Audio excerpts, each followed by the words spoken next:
out this Sunday service. We could hang out, feel so right.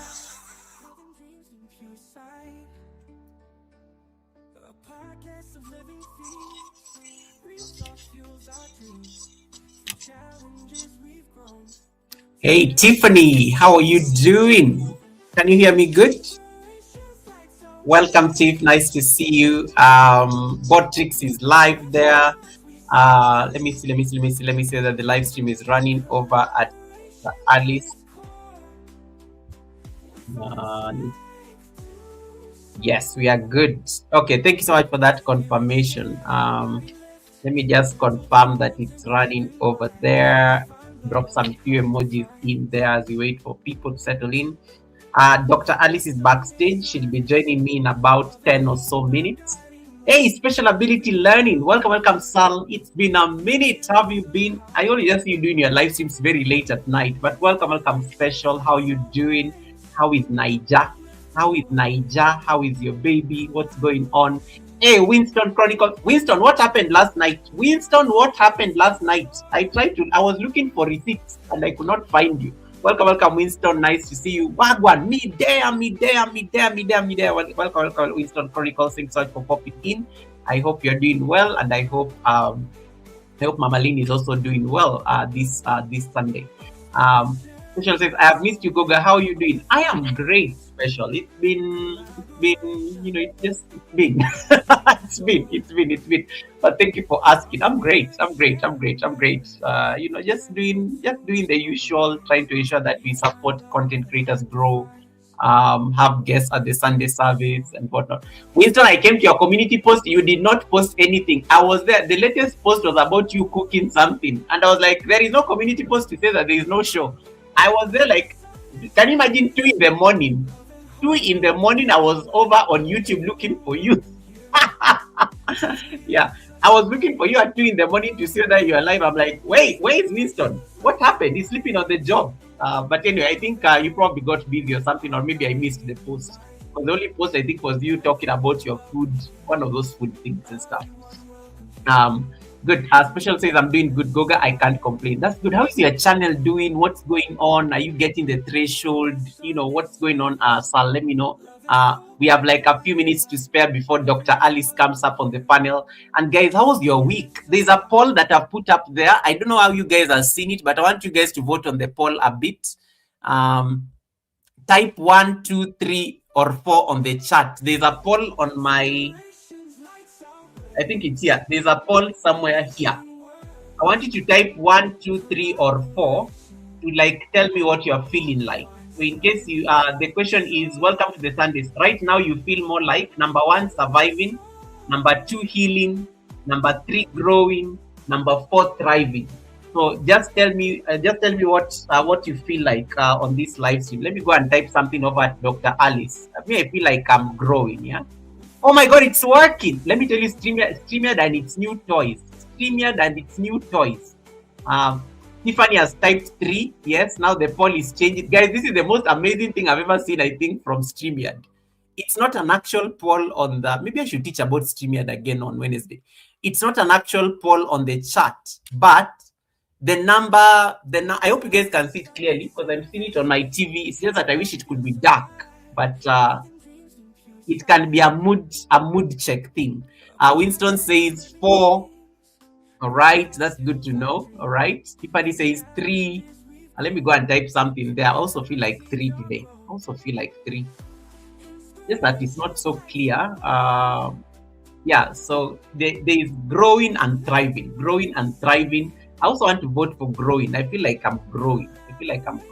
Right there. Let me just go and type 3, but I don't know that it works on my own chat. Let me see whether it works on my own chat, or I have to get this. I've typed 3 on the chat, and then let me go and type. Let me go back to Dr. Alice's live stream, and then I type 3. I see how that looks like. Not bad, yeah. So I've typed twice. Tiffany says, I think I'll be a mix of 3 and 4. Nice. I like this poll thing. It's looking good. It's StreamYard introduced it like I think it was 3 days ago or something. They sent me a notification over on Studio that they've introduced a new poll thing. Winston, this is something you can add into your live stream on Saturdays. I think this will be very great to be able to test the mood of the chat. I'll give people a few minutes to keep typing the numbers. Just type a number that you're seeing on the screen, and then let us test the mood of the live stream. As I wait for Dr. Alice to be joining me shortly, there's let me see if I can pull up that stuff. That is her channel. The live stream is also being we are multi-streaming on both my channel and her channel. So in case you're not yet connected to Dr. Alice Africa, when you're going to listen to her powerful story, and I think she's like Dr. Alice is like a book. I think we have a lot we are going to learn today about healing, about growing, about becoming, about nurturing, about having fun, about adventure. There's just I think there's a lot on the menu. Winston likes saying okra finyam. I think there's going to be a lot of finyam today when it comes to the content that you're going to get from Dr. Alice, and she joins me up on the panel shortly. Just make sure that you've and I can see her there getting ready. I can see her there getting ready, already taking her seat. You can see her looking radiant down there on her small box. You can see her down there on her look at this. She looks amazing. That beautiful girl you're seeing just down here. She's settling in, and we are going to have her like at least talk to you shortly. But make sure you're connected to her. The live stream is being streamed both on my channel and her channel. In case you're not connected to her, please jump over by clicking on the pinned link that is on top of my chat. Go and drop her an emoji on that chat as she's settling in. I can see her setting up the camera and the lighting and the perfection and the the glamorousness and everything. She looks stunning. I feel like I just showed up on the live stream. I need to go and change my outfit or something. But yeah, make sure that you're connected to her so that at least we give her support. She needs the WH. She's up monetized. She's working so hard towards her WH. I would actually prefer you watch the live stream over at her channel. I don't mind having 0 people watching, guys. It does not bother me. But in case you can stay over on her live stream, that's much better because she's working so hard to get all her watch hours, and she'll talk to us about what happened, why she does not have a full watch hours shortly. That's why you cannot see ads there, but she's half monetized. There's a $sign there. You can interact with the $sign. These are 2 monetized channels. She's half monetized, so she could actually use the push towards that threshold. So make sure you're part of that community. Live with Andrea. Nice to see you, Andrea. Nice to see you. Thanks so much for coming in. How are you doing, Andrea? Welcome, Andrea. Thanks so much for popping in. Tiffany says, Goga, I'm watching from both chats. I like how she has just decided, Goga, me, I'm just going to support both of them. One device was on this side, the other one is on this other side. Thank you so much for that, Tiffany. I really appreciate it. Tiffany saying, Winston, I keep waiting to catch a live stream on your time. I think I would have been on time twice, but you didn't go live. He's busy accusing us that we did not read his community posts. Even me, I went over to Winston's channel yesterday because I know it goes live at 1 o'clock my time, 1 in the morning. So yesterday, I think I slept so early, and then I woke up at around 2ish. I was going for my midnight snack at 2. Then I was like, oh, Winston should be live right now. Let me go and peep and see what is going on.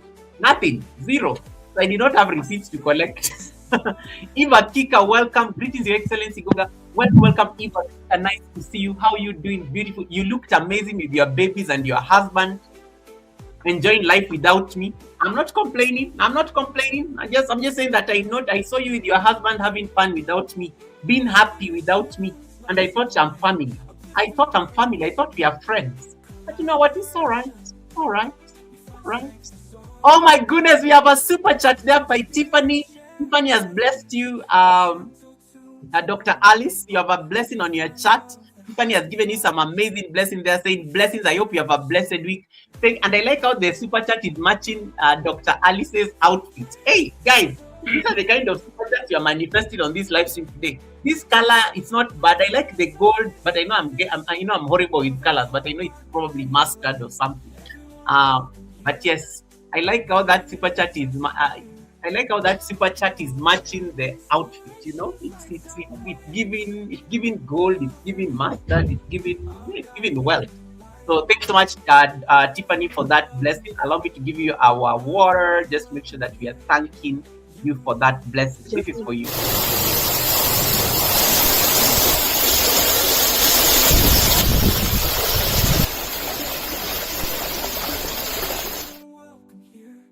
May your pot brim in abundance. Guys, if you have not yet voted on the poll that you're seeing on the screen, please type 1, 2, 3, or 4 just to tell us your mood. What are you feeling like today? Are you feeling like you're healing? Are you feeling like you're thriving? Are you feeling like you're growing? Are you feeling hungry? I should have added hungry in that poll there because some of us are hungry. I should have added hungry in there. I should have added there are many things that you can add right there.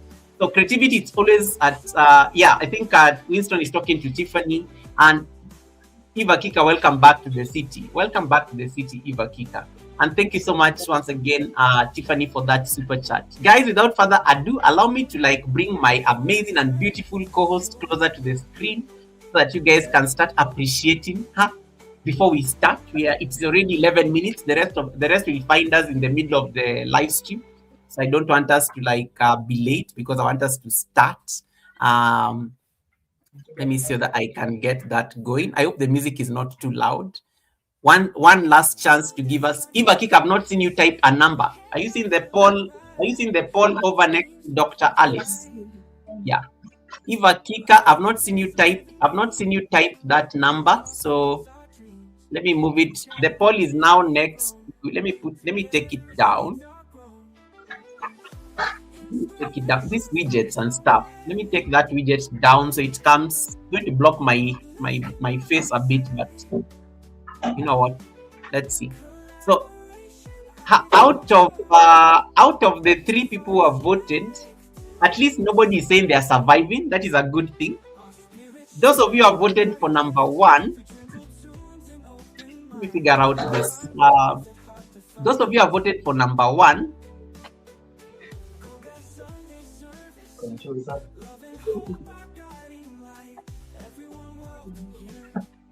you.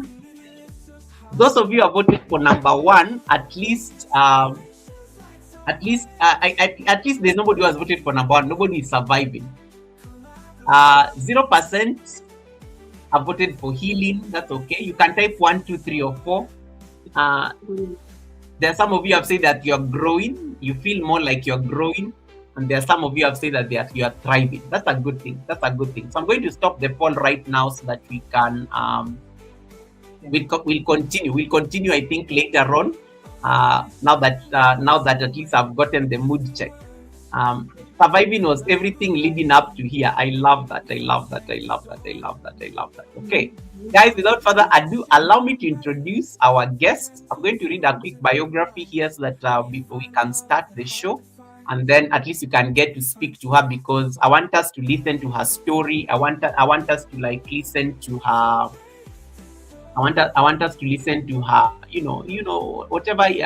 That beautiful experience that she's about to share in terms of what she likes doing as a creator, adventure, being a mother. She wears many hats, and I think that's the most important thing that is important for us to make sure that at least you're listening. Once again, guys, in case you're not yet connected to Dr. Alice Africa, the link is pinned on top of my chat. It will take you over to her live stream. She's working towards her WH. It's not yet fully monetized. So watching the live stream over at her channel is going to help her push her WH. So, but please go and type something there. I can see all your chats anyway. I can see all your chats, even those of you are typing over at Dr. Alice Africa. I'll make sure you type those nice emojis and whatnot, and then I'll make sure that at least I acknowledge. If you have any questions you want to ask, if you have any experiences you want to share based on her story, if you know you are a firstborn in the house, maybe I should put up a poll whether how many people are firstborns in this live stream. In case you're a firstborn, please also make sure to let us know that you're a firstborn. That's very important for purposes of this conversation. So without further ado, allow me to introduce our guests. Then we can start the show. The rest will find us in the middle. All right, so I'll pause my music briefly so that at least we can appreciate this short biography I'm going to read about her. and then we can get the show started. We can. Okay, I almost. I don't know what I was going to say, but I was saying we can get this show started. So let me pull this down temporarily. Okay, I think there should be both Alice and I on the screen. Dr. Alice, you're looking amazing.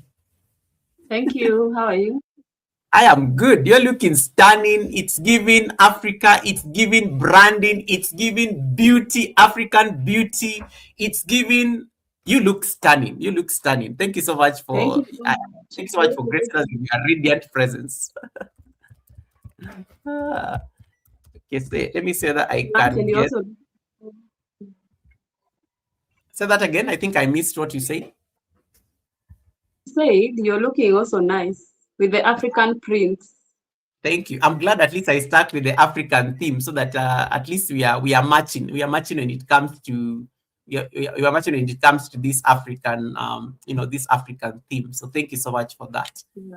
Ladies and gentlemen, allow me to introduce the beautiful lady you are seeing. First of all, let me give a disclaimer.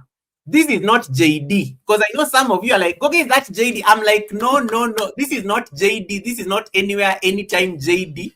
I know there's a lot of confusion and people see Dr. Alice and they always think that it is JD. No, no, no. This is not JD. This is Dr. Alice Africa. So it is important for me to clarify that this is not JD because there's a day somebody came and said, "Hi JD," and I'm like, "Why are you seeing JD?" This is not anywhere, anytime JD. This is Dr. Alice Africa. She's a totally different person. She's a totally different person. And it's important for me to make sure that we don't have that confusion on the live stream. All right. So without further ado, allow me to read a quick biography about our guests, and then we can get the show started. Once again, if you have not yet given us a thumbs up, jump over there to our live stream and make sure that you're part of that beautiful community. So today are the Sunday service, and this is the second Sunday service in the month of April. Meet Dr. Alice Africa, a woman of depth, grace, and quiet power, whose life is as beautiful and a blend of purpose, passion, and presence. By profession, she's a pharmacist, grounded in science, precision, and care. But beyond the white coat that she wears on a day-to-day basis for work, lives a storyteller, an explorer, and a nurturer of both life and dreams. As a devoted mother of two, she carries the sacred balance of raising a family while boldly carving out space for her own voice in the world. Her journey is not just one of achievement, but one of becoming. Through her platform, Dr. Alice Africa invites us into a world where learning meets laughter, where real life conversations meet adventure, and where culture, as you can see from that beautiful headband she's wearing, is not just preserved, but celebrated with pride and intention. From the warmth of her kitchen to the beauty of the landscapes that she explores when traveling, from meaningful reflections on life to the vibrant expression of African culture, Dr. Alice reminds us that impact does not always have to be loud. Sometimes it is sticky, intentional, and deeply human. She creates not just content, but connection, not just moments, but meaning. At her core, she is a woman who believes that life is meant to be lived fully, explored, questioned, enjoyed, and shared.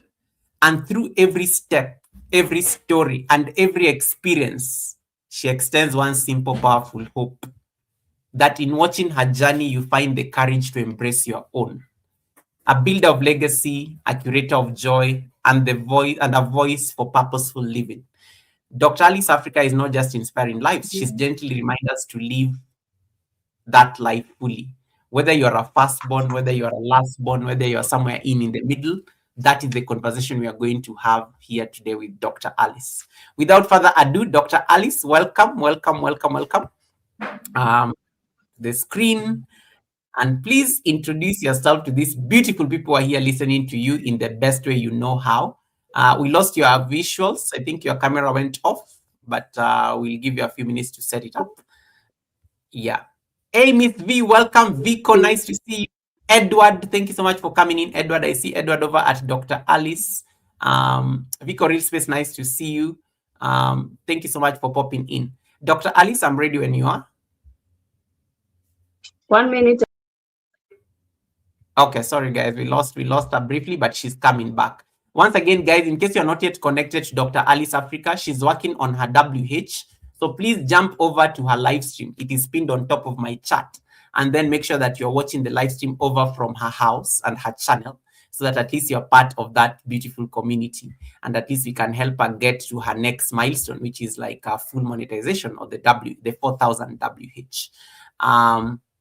Sorry about the technical issues, but don't worry. The devil is a liar. We are not going to be. The devil is a liar. Welcome back, Dr. Alice. Can you hear me good? Yes, I can hear you. Anyway, I was saying I may not have done it justice. So to the people who are seeing you for the first time here at the Sunday service, who is Dr. Alice Africa? What's her story? Please introduce yourself to this amazing 26 eyes that are looking at you right now in the best way you know how. Okay, thank you so much, Goga. Hi, everyone. My name is Dr. AliceAfrica. Or rather, I have another name, but that's my YouTube name, Dr. AliceAfrica. Yeah. First of all, I want to thank God for this opportunity, and also thank you, Goga, for giving me this chance to be here. And all the community. Oh no, you froze. She froze. Oh no. Is it on my end or? Members. So... I think it's on your end. Welcome back. So yeah, I don't take it for granted. Thank you. I do not take that for granted. I appreciate you all. Now, who is Dr. Alice Africa? Dr. Alice Africa is a girl from Kenya, Nyandarua, to be specific. I was born and raised in Kinango. And up until I finished my primary school, that's when I went to Naivasha for my high school. I studied for 4 years. Then I joined campus for my degree course, which is pharmacy. So nice. I did that for 5 years and graduated in 2016. And now I've practiced pharmacy for from 2017 to now. I'm a practicing pharmacist in Kenya. From that, I'm also a mom of 2 babies, a boy and a girl. Nice. Apparently, I'm a single mom, although I was married, but I left the marriage. We separated last year, at the beginning of last year. So right now, I'm a single mother and a proud one. I'm also a firstborn in a family of 6. So I'm the big girl. The one who is following me is 10 years behind me. So you can imagine the rest, the age difference. But I'm very happy to be here, and thank you so much for hosting me. The rest you will know. I'm also a YouTuber, of course. That we can know more about. I like, guys. I love my introduction. I like how she's literally summarized her entire life in less than 2 minutes, and I think we got snippets of everything about Dr. Alice. And thanks so much to everybody who's connecting to Dr. Alice. Once again, guys, please make sure that you're watching the live stream also from her channel, just for us to give her the push. Jason and Gina, nice to see you, fam. Thanks so much for coming in. I thought I saw Vico Real Space there. My sister, Miss V, my kindred spirit. Nice to see you. How is New York this morning? Joseph Karaoke, welcome. Joseph is saying, who is the preacher? No, we don't have a preacher at the Sunday service. Joseph, welcome. The Sunday service is not like a church service, for real. It's just... Joseph, no, it's not a church service. I may get into problems with pastors and stuff. The Sunday service is just the name of the show because it's happening on a Sunday. Sunday service does not need to be church. You can also be on your live stream and you are doing a service to the a service to the people. So I always get like asked, who is the preacher? Why are there no Bibles in this Sunday service? And I'm like, I always have to clarify that it's not a proper church. Miss TikTok, thanks so much for coming in, Miss TikTok. Why did you not cook today? Why did you not cook today? And thanks so much everyone who is coming in. It's always important to clarify that the Sunday service is a show. Yeah. Dr. Alice, I mean, you wear so many hats. Like, I don't even know where to start. Firstborn in a family of 6, and you said that your lastborn sister is like 10 years. You have like a 10-year difference. Like, what does it look like growing up in such a family? Like, being a firstborn, that means you're a deputy parent. That means like the bulk of responsibilities fell on your lap. Like, talk to us about that experience, especially growing up in such a big family. Okay, thank you so much, Goga. So let me start from the beginning. So we are raised by a single mom also. I don't know if I'm following, I don't know. But yeah, we are raised by a single mom. I was born when my mom was 13. She was in high school. Oh, wow. And mom. Yes, my mom was in high school, and now they have never stayed with my dad. They have never gotten married and all that. So I grew up for 10 years, and then now my brother came in. So I want to correct you. My last born sister is like 10 years now. So I was saying our second born is the one who is following me is 10 years. We have a 10-year difference. Oh, now we have 4 more than that behind them. What? Okay. Yeah. I'm guided. I'm guided. Thank you for that. Anyway, carry on. So for the 10 years, we grew up with my Joseph is saying, what a wonderful being a firstborn. I'm also one too. If you're a firstborn on the chat, please type Alice. In case you're a firstborn on the chat, just type Alice so that we can tell her that she's not alone. Carry on. Sorry about it. I grew up with most of my years, I grew up with my grandma, of course, because now my mom went to look for cash and all that, working and trying to raise me, and now the other kids who came later. So I grew up most of my years with my grandma in Kinango. And then now after primary school, that's when I left. I went to high school. So most of my years, let me say, I have not had an interaction so much with my parents, my both parents. I knew most things with my grandma because she's the one who raised me most part. And then now my mom was coming in and out. And then my dad now, who was completely absent until I cleared my my primary school. And then when I passed my exams, that's when he came in and he was like, this is my girl. I need to support her, So wow. It was a surprise to me and to everyone, of course. And that thing has always disturbed me in a way. But yeah, so I joined high school. He supported me in some type of way. He used to pay school fees in and out, on and off, depending on his how he feels like doing it, So yeah, so most of my life I have not grown up with both parents, not even one like closely until now. I've been able to be close to my mom when I am already a grown up, when I'm already a mother. Like that's when we have stayed for long together, and I thank God because I'm learning a lot from that also. So I grew up now. Right now I also got married. So when I got married, I also had so many lessons. We'll talk about that. I had so many lessons when I got there. I also lost 2 kids before that. I would also want to share that. Sorry. Because I was almost feeling like I'll not get more kids. Because if you're a medic here, if you get ectopic pregnancies, like 2 of them, you cannot get any other child. So I feel like my story is a testimony because now later on I got miraculously, I got pregnant and I got 2 kids, which even most doctors don't believe me when I tell them that. Wow. So yeah. Yeah. And I like what Joseph said. There are no coincidences, 100%. Chanpel Wanjiru, welcome, Chanpel. I think those are people from your community as well, just coming through and giving you some love. I don't know what's happening with the internet. I can hear you but very that's well. roughly my story, and Yeah. I'll talk about YouTube later. Okay, we'll come to it.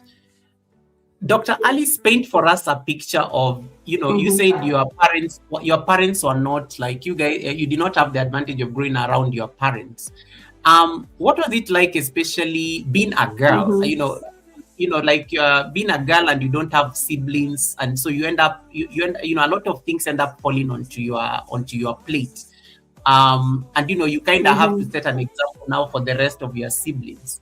What was that experience like, especially because I can imagine the pressure, even with your grandma? And why is it that you're not able to like see your mom, for example? And maybe you can't even blame her because she gave birth at 13 years old. She was extremely young. That experience, she's a 13-year-old, she has a baby, and she still has to go through school and things like that. What was that like, especially for you growing up? And even, I'm just trying to understand now how your upbringing, how did it shape your upbringing? Okay, now, when I was younger, it didn't have much effect on me, because I actually it never bothered me. I thought that this is now the way I'm supposed to live. This is the life that somebody is supposed to live. As long as I'm eating, I'm drinking, I'm going to school, everything is there. So it never bothered me as much until I got to high school. That's when I started realizing, when you go to boarding schools, especially in Kenya, you have those two stories you think in high school, and then you are like, my dad did this, my mom did this, blah, blah, blah. And you're like, oh, so this is how parents are supposed to treat their kids. This is how I'm supposed to relate with my mom, So that's when it really started getting into me, because I was like, oh, there's something I missed. I've missed a lot, in fact.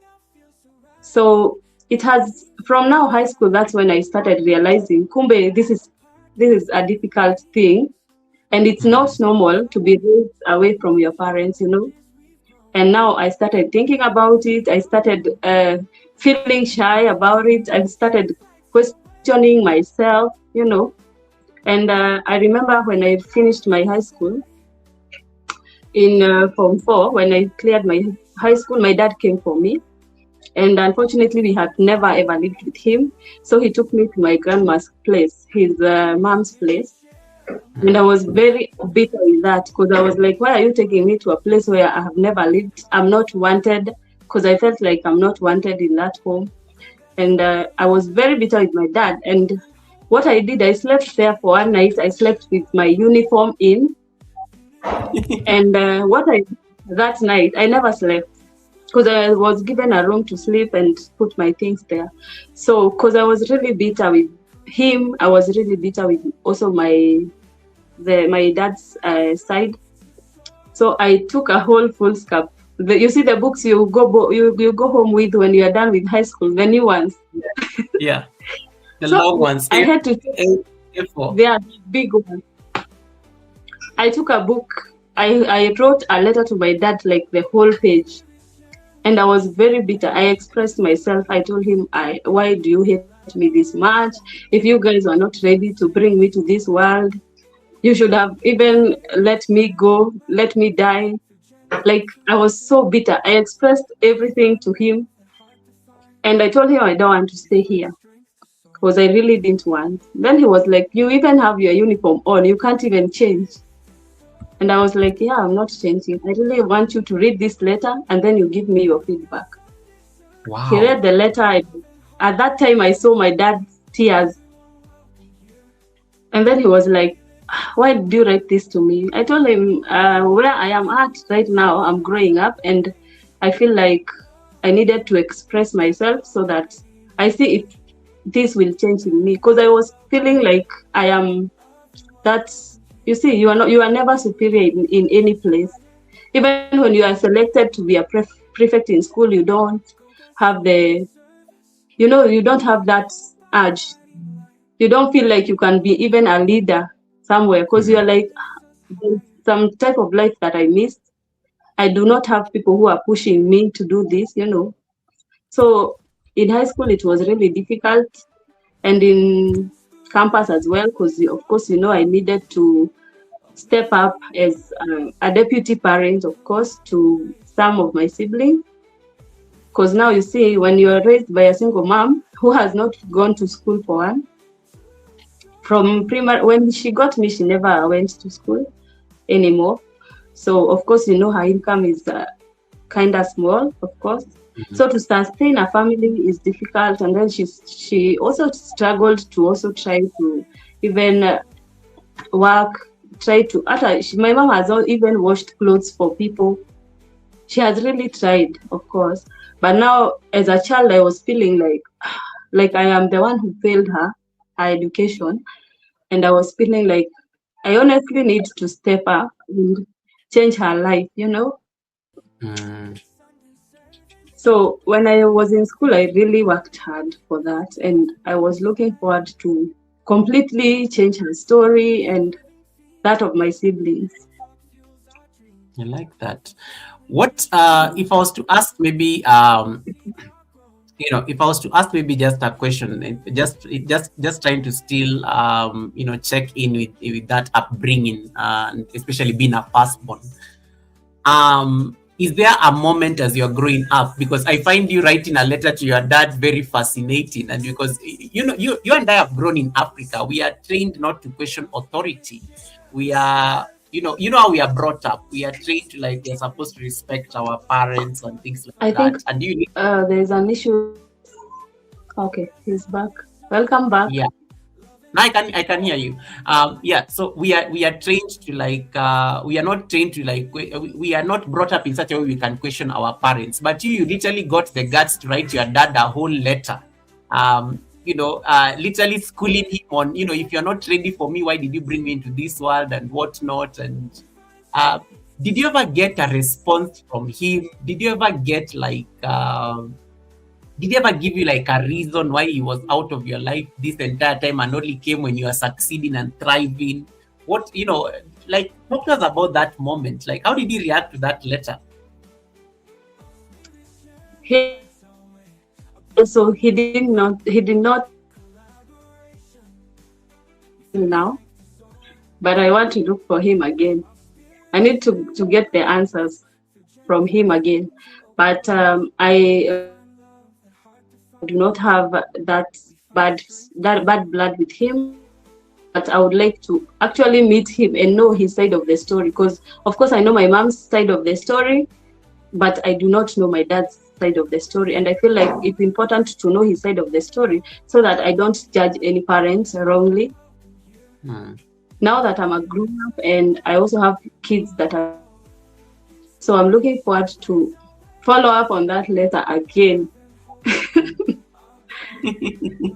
Yeah. And now, so let's talk about now. So you went to school and you passed your exams and whatnot.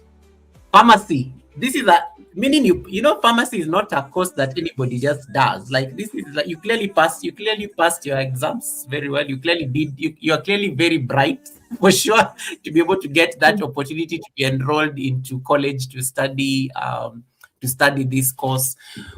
What sparked your interest when it comes to, I don't know if I'm getting the correct word, you'll forgive me for this, pharmacology, or just having to be the one it's sensitive stuff because you have to give people medicine. Let me not use the word drug. You have to give people medicine, you have to prescribe medicine, and things like that. What inspired you to, like, pursue pharmacology as opposed to, like, let's say, other professions that you could have easily chosen? Okay, let me a bit correct you. Pharmacology is just a unit that we study in pharmacy. There are so many others. So, yeah, what inspired me when I was growing up, my mom's place and my dad, they are literally neighbors, okay? They're just separated by a road. One day I'll do a video when I go of my village, and I'm sure if you guys follow me, you will see my village. They're just separated by a road. The main road place, the other side is my dad's. So Yeah. when of course you hear rumors that this girl is this and this person's daughter, and now apparently my is by profession. So I knew I'm a doctor's daughter. Okay. Ooh. I used to hear this guy, Dr. Flani's daughter, So, and somehow I knew pharmacist from the stories I used to hear. And then he used to come with the car and the lifestyle. And I was like, this is it. This is what I want to do as well. So that's what really inspired me to be a doctor and to be a pharmacist, because I was feeling like, this is now the lifestyle I want to have. I want to have a car. I want to live good. I want to live for my mom, Yeah. So that's, and I knew 2 doctors from our village who are really doing well. So they really inspired me with the cars, and I'm like, yo, this is what I want this is what I want. So in school, I used to say, I want to be a doctor. I want to be a doctor. When I joined high school now, I want to venture into pharmacy and medicine and drugs specific, not medicine. When I cleared my high school, my grades allowed me to do the course. So I was lucky to campus and do the course as well. So I'm really proud because that's what I wanted to be, even when I was young. Oh, nice. I was like the experience, especially now, like after becoming, because when you're in college now, you're an adult, and as an adult, of course, now there's a certain like worldview you have that is different than when you are like a child before you are 18. When you compare when you compare yourself growing up and having been having to go through school, and I like what you say, that you needed to be better so that you can uplift your mom as well, knowing that she did not have the benefit to go through school like you. You went to you attained the highest levels of education you needed to attain, because deep down you also looked at it like, maybe I'm the one who prevented my mom from getting from getting ahead in terms of her education. When you look back at this collective experience, you going through the pharmacy course, you becoming a doctor to be able to like be prescribing medicine to people, what was there like a shift in terms of your mindset, especially after the day of graduation? Especially, I want you to just picture that day of graduation itself, that moment itself. What was it for you, especially as the firstborn daughter of a girl who was not able to go through the schooling system? Well, for those in the comment section, if you have gone through maybe a medical course or most courses in campus, but let me say about my course, because that's what I know about. If you have gone through that, the units that the kind of course and the studies you have to even fail and get supplemented. Actually, there was a time we were almost being discontinued as a whole class because of failing more than in like 4. So, and we felt that, and we thought we were very, very bright. Now here comes campus where you are failing. It was something new to us, but now that was in second year.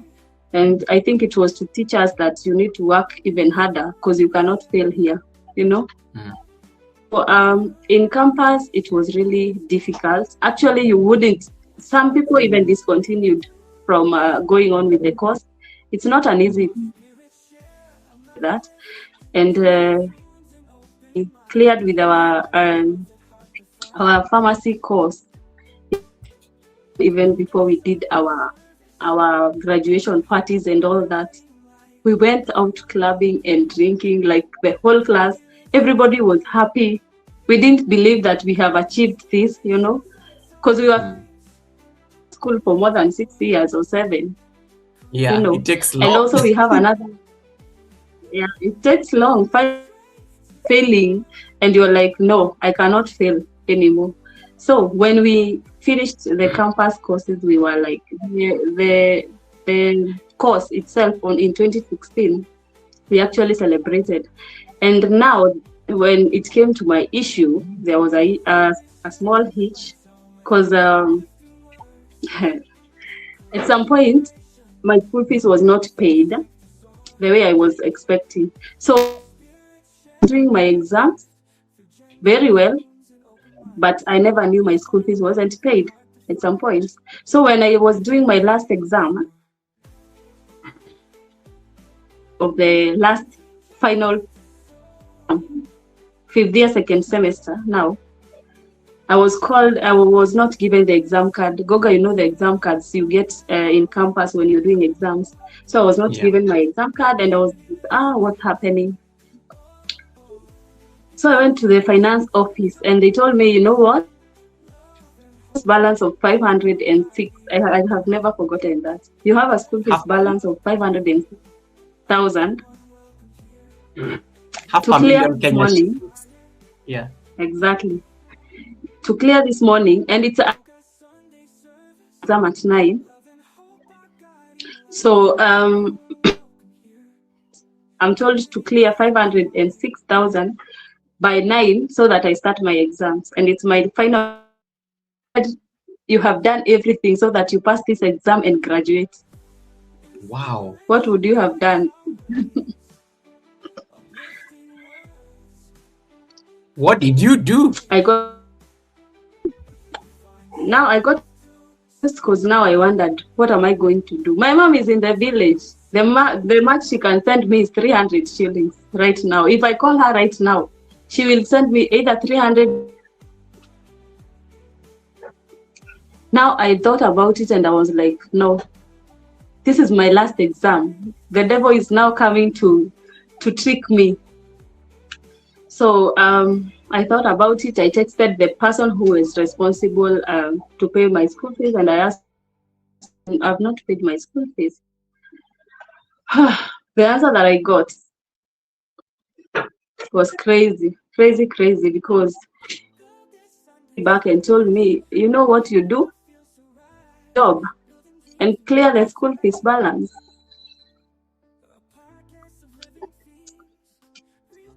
That is what that is the answer I got, and I was really disappointed. I felt like for me, I never did the exam. So even the party I'm talking about, we celebrated when I have not done my last exam.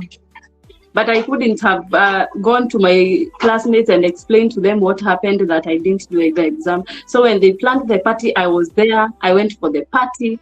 But deep inside, I knew I'm still in school. I'm still a student. I have another 1 semester to stay so that I graduate. In fact, I graduated, my classmates did, which was not a problem to me because I was happy I have graduated.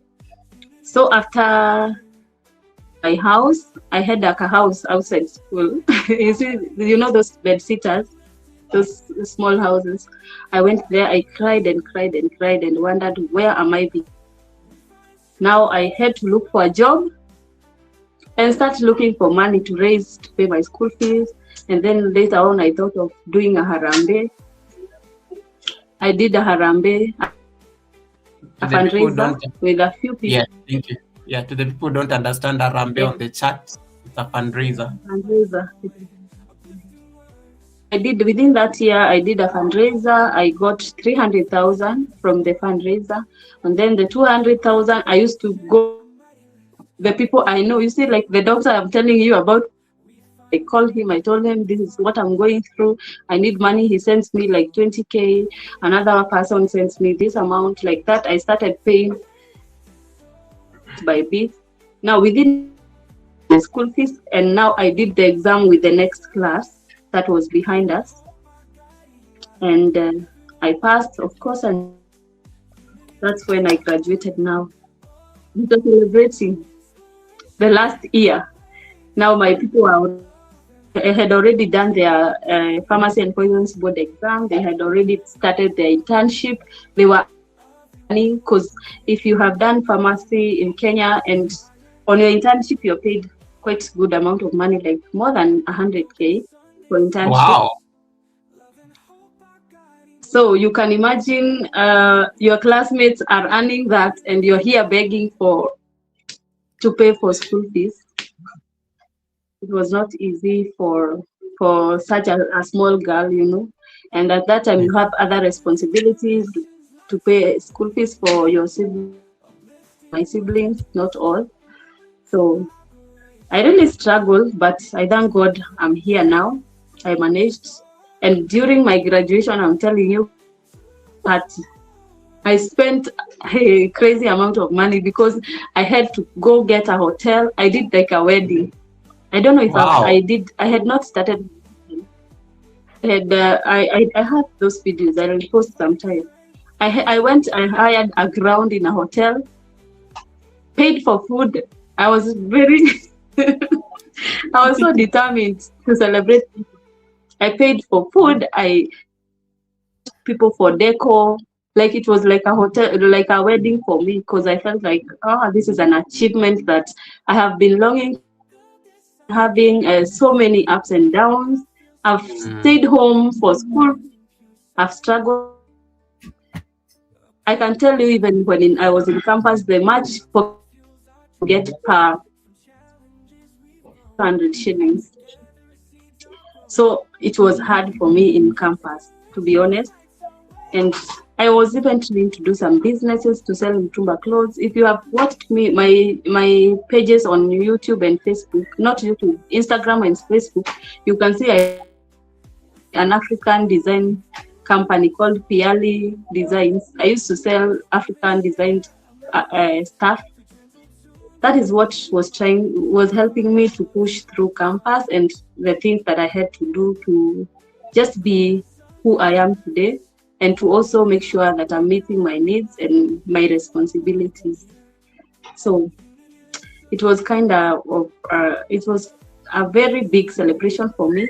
But somehow, right now, I fear going back to class because it's like it got me like a traumatizing situation for money and all that. So like right now, my friends are telling me we are joining masters, we are doing masters, and I'm like, I'm not ready for, because unless I work on it, but I'm not sure I'm ready to do masters, but I think I'll do it maybe. But unless that trauma goes away, because I still fear that experience till now. I think sorry, I got distracted by Unlock the Village. In case you're just joining the live stream, guys, we are speaking to Dr. Alice Africa. So we're just having her backdrop and a background story on how, what it took to become a pharmacist. We are transitioning shortly to talk about, she's a firstborn in a family of 6. Her mother gave birth to her when the mom was 13. So she was a teenage mom. So we're just trying to have this conversation with Dr. Alice. In case you're not yet connected to Dr. Alice, in case you're not yet connected to Dr. Alice Africa, please, the link is pinned on top of my chat. We are multi-streaming. The live stream is happening both on my channel and her channel.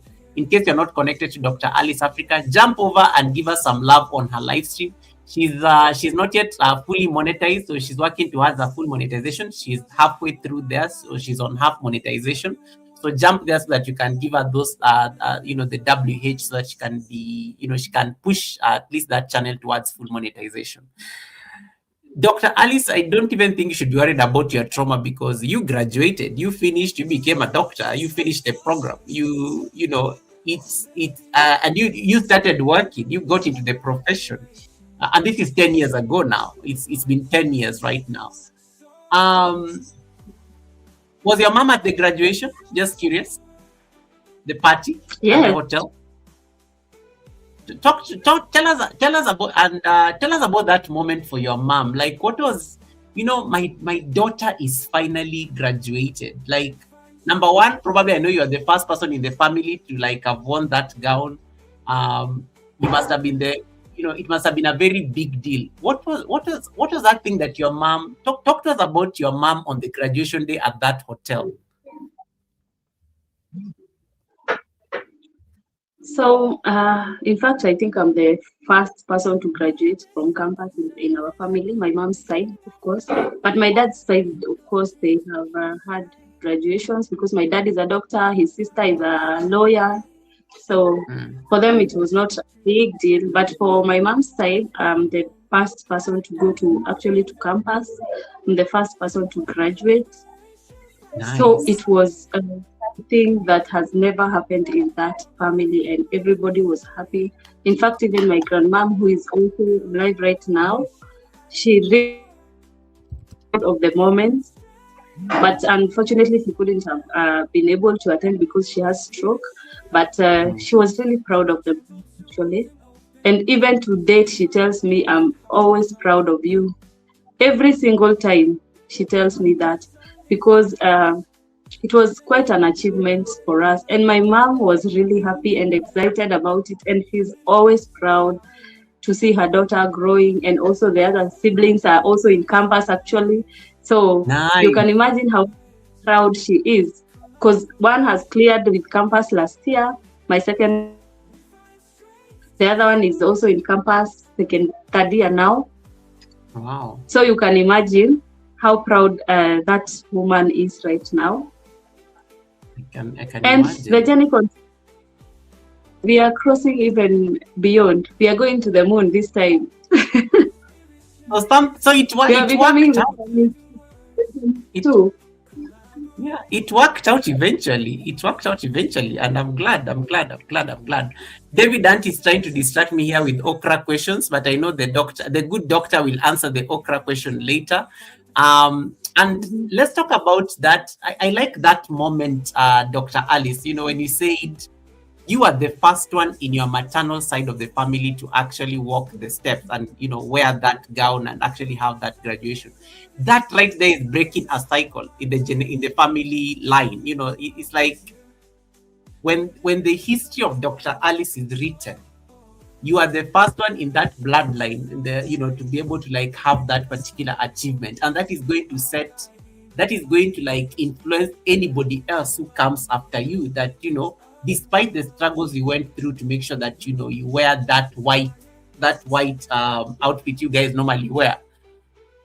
Something had to happen. You had to break a cycle, because you could have just pitied yourself and just decided not to graduate, and then you become part of the statistics of people who never finished school. What was that thing that kept on pushing you? I know there's that intrinsic motivation that kept even for you to start thinking of side hustles to pay your school fees, for you to start thinking of your friends and organizing a fundraiser. It takes a certain level of, for lack of a better word, it takes a certain level of grit to be able to pull that and say, I'm going to be committed to finish my degree in pharmacy, and I'm going to make sure that I make my family proud. I'm going to make sure that my mother is going to be a pride in the community.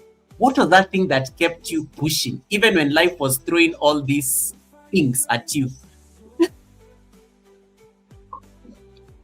Goga, let me tell you one thing. I say the older generation, those people who have been raised in the villages, the real villages where you used to go to school without shoes. Sometimes people I have ever gone to school without shoes, people don't believe. If I show you my hand like this and I tell you I have done proper farming, you can't believe.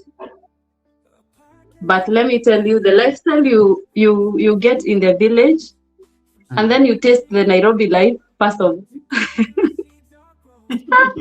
you come to know there is something called peace, and you have always been what you knew in the village. You knew that the only food you can have is githeri, and of course I'm from the potato land, so potatoes every single day, Monday to Monday, cabbage, greens, githeri.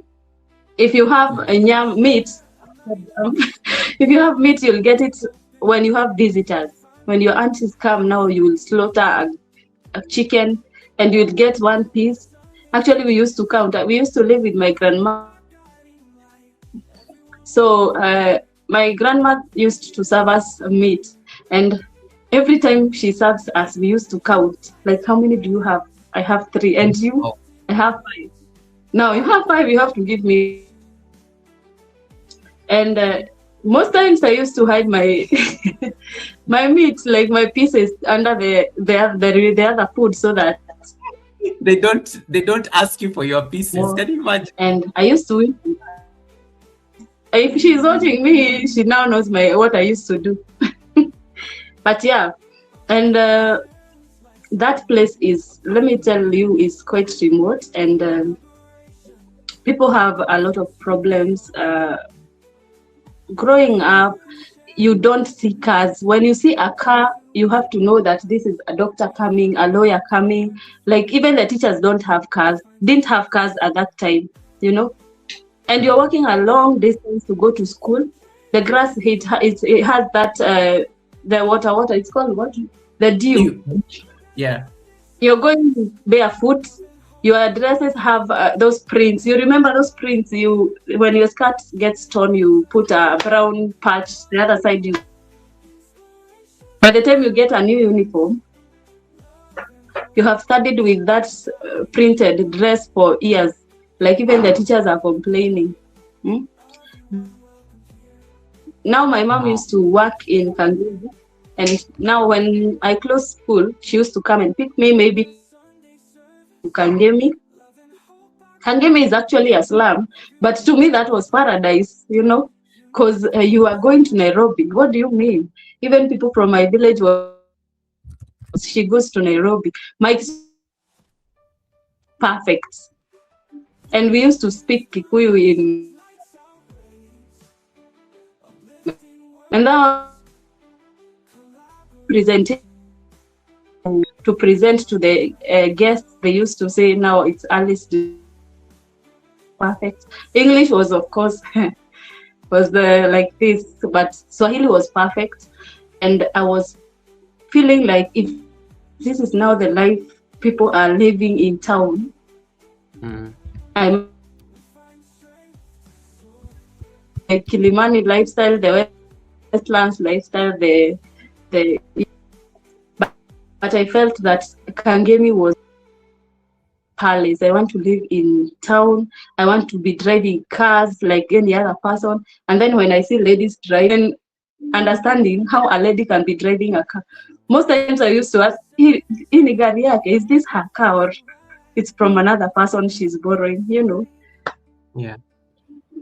So that's it. That was partly my inspiration. And of course, to see my mom, because I know ever since she got me, she has never lived that, you know, that posh life, having a fridge, having a TV, living in a tiled house, a lifestyle. I really wanted her to live in a kind of lifestyle. Also, I wanted also to have a successful life and not to ever suffer. Everybody fears poverty. You can, if you taste this good life, you know. So that's why you find me pushing in any way. Any business that I get my hand into, I do it with all my hand, with all my heart. Even in the in this YouTube channel, you can look at my page and see. Even when I'm not monetizing the work, up until now, when I'm at least tasting the money, and I'm even doing even better right now. I'm posting videos like 3 or 4 now, you know. So and your videos are doing very well, by the way. And your sister is saying Dr. Alice is the best sister. Your sister is on the chat. I'm just putting a message there. She's just like giving you your flowers. Thank you so much, Gaga. Appreciate that. Yeah, I like that. I like that. And that takes us to the next thing. In terms of, you know, you being a firstborn, the fact that you had to set the standard for the people, especially your siblings who came after you. In case there's like a firstborn listening right now who has also had to shoulder some of these responsibilities. What is that one lesson, you know, in terms of the firstborn experience that you think made you stronger for your siblings, even when they look up to you, like Gashangaga, who is like saying, giving you like your flowers on the chat? what was that one experience as a firstborn that you feel like was very important for you to experience in order at least to make sure that you can be a great example even for the people who are after you? And this is important for us because it will help us at least frame the conversation around how you became a mom and what was so different. How did you approach motherhood as compared to how your mom approached motherhood? So that firstborn experience, what is that one thing that you will say as a firstborn that you think was a very important lesson, a life lesson that was going to help you make certain decisions even as you grew up, rather than saying you're deputy parents? So that is what I wanted to say actually, because that is one of the major lessons that you learn when you are a firstborn, because you're definitely the deputy parent. You have to make sure everything is according to the way it's supposed to be. When your mom is calling you for something, you have to be there. When your siblings are calling, they need money, you have to know where you get it from, you know. Like now our second born, I've taken care like for his studies from I think class 7 to campus. Wow. So you can imagine yeah, I chip in here and there. So that way I learned to be a parent. Even the way I'm raising my kids and the way I'm approaching how to raise them, it's kind of so easy because I'm feeling like I've experienced this. I know how to go about this. So for my kids, it's not that hard as compared to the way I used to run things when I was a newbie, you know.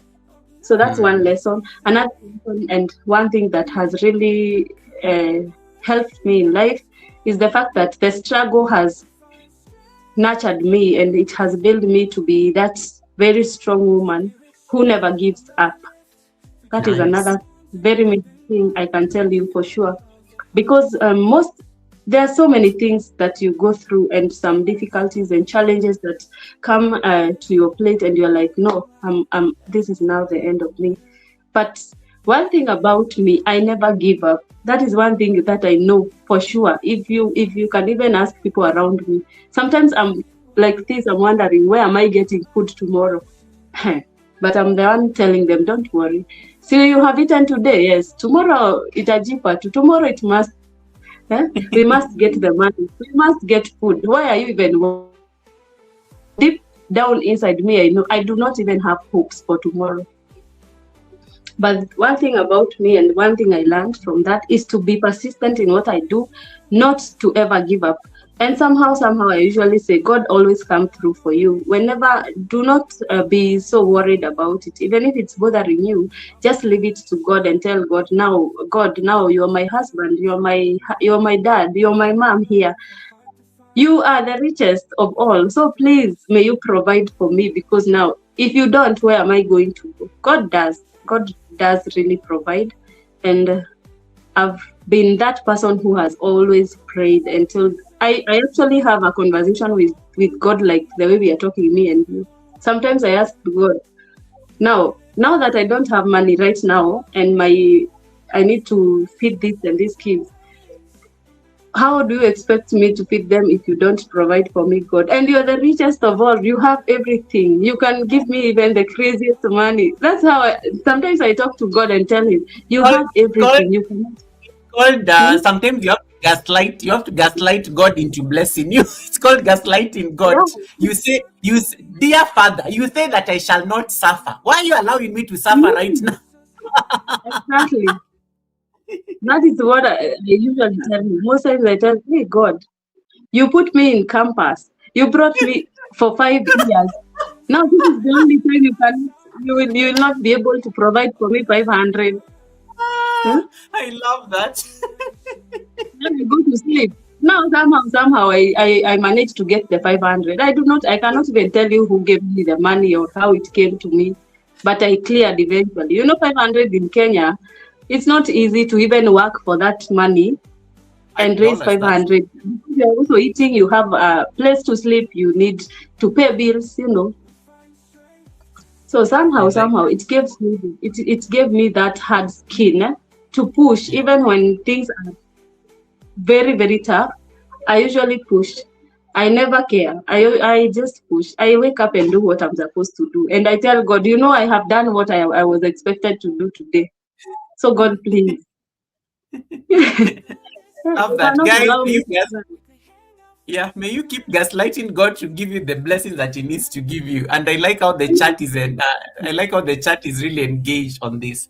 Dr. Alice, I like one thing you said right there, that the fact that you are like a deputy parent and you have to stand in the gap and raise most of your siblings, it has made your Mhm. own motherhood journey feel very light. Like you, even you, like Mhm. you're like, "Oh, I've done this before. It's familiar territory." Let's talk about your motherhood journey and how did that come along? And I know you talked right there that you are married, but now you're in the process of separation and stuff. But talk to us about your motherhood journey and what is that thing that pushed you into motherhood? And luckily with you, I know you did not become a mom early, unlike your mom. And when you compare the difference between your mother and yourself, do you think you are ready for motherhood? Do you think you're ready for motherhood with the benefit of now retrospect? Goga, I can tell you for sure, when I started thinking of maybe being a mother, I was totally ready for it. I was prepared for it. There's no doubt about it. Because there's Okay. one thing I knew, even when I was schooling, that I will never get to a point of doing a mistake like this and get pregnant when I'm not ready. That is one thing I knew. And I used to remind myself every single morning, even when I'm dating there, I used to tell myself, yes, I have a boyfriend, but there's one thing I cannot try to get a child or a kid, to bring a child in this world and suffer the way my mom. That was quite a good lesson from my mom, and I wouldn't want to try that. So when I passed and I felt like now I'm ready to be a mother, of course, and I got married immediately after campus. After I graduated, that is when I got married. And somehow, also the devil came in. The first Hey, time I got wait. pregnant, I got, Before the de- huh? before the devil is brought in here, because I know the devil Yeah, always gets a lot of blame. Talk to us about yeah. the husband. Was it like a doctor as well? Did you meet did you meet in campus? There are people who love these Oh, love no, no, stories. no. My husband Yeah. was not in my field of practice. He's a businessman and a politician. Oh, girl, guys, get your receipts, get your tea. Where is my water and my tea? Tell us more. Let me adjust myself Hey, because guys. wait, what? Your husband was not a doctor, like a businessman and politician. How did this even happen?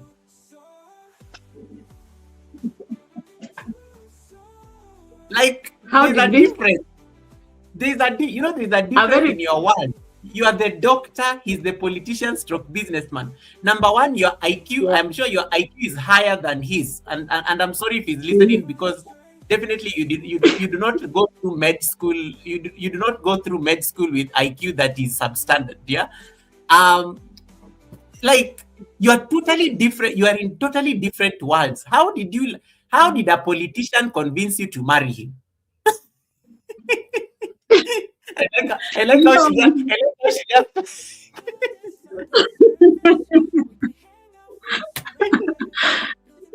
Let me say, go. You know, politicians they have a way of Mm, winning what they want. okay. You definitely, because obviously, if they want this vote, you know they will fight for that, and they will convince you. They must convince you. It doesn't matter how far you have come, but I will take care of you. I'll do everything for you. Dr. Alice, let me tell you, Dr. Alice, people at the Sunday service love receipts. There are people are so quiet until now you started talking about your husband. Now they are so active. Look at vacation. I think she was supposed to go and sleep. She's even now typing even faster than even everybody else on the chat. But Bosede, look at Bosede, look at guys, you cannot be like this. You can't be waiting for receipts and then you get very active on the chat. If you have not yet connected to Dr. Alice, Dr. Alice, don't tell them receipts until you see them dropping emojis on your live stream. Guys, if you have not yet gone to drop an emoji and a thumbs up over to Dr. Alice, I am not going to allow her to discuss those receipts. Please, please, please, please. Make sure you drop her those thumbs ups and make sure you drop those emojis over. So you say politicians have a way. So politicians, so he swayed you with his words. Hey, he won. He won on that.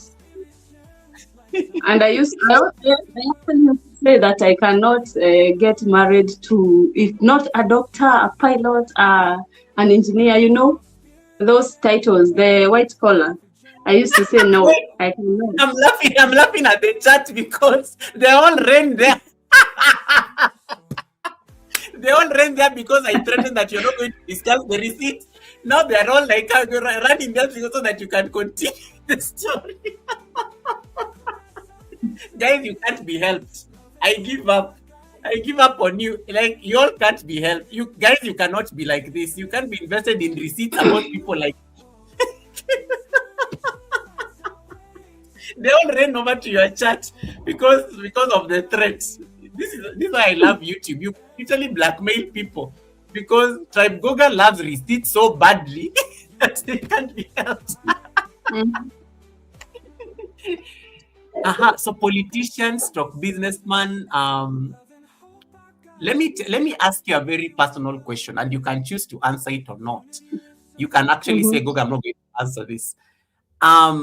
When you had to introduce this man to your mother or maybe to your parents, when you had to introduce,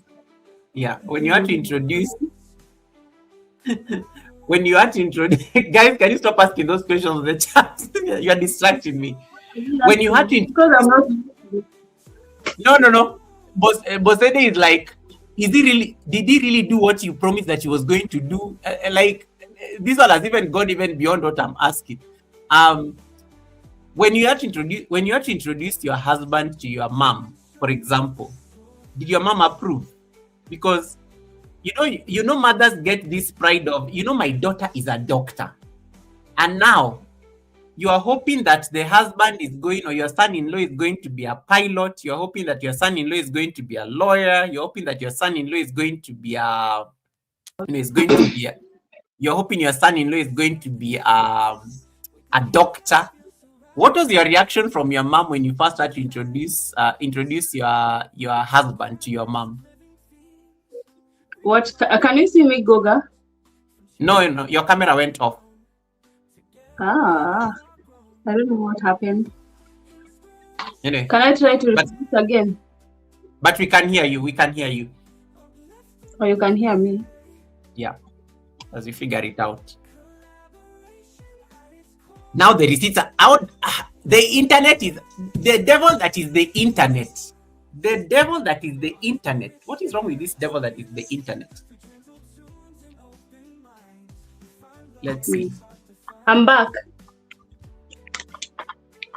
You can see me now. I can see you. I can see you. I can see you. I can see you. I hope you can also clearly hear me.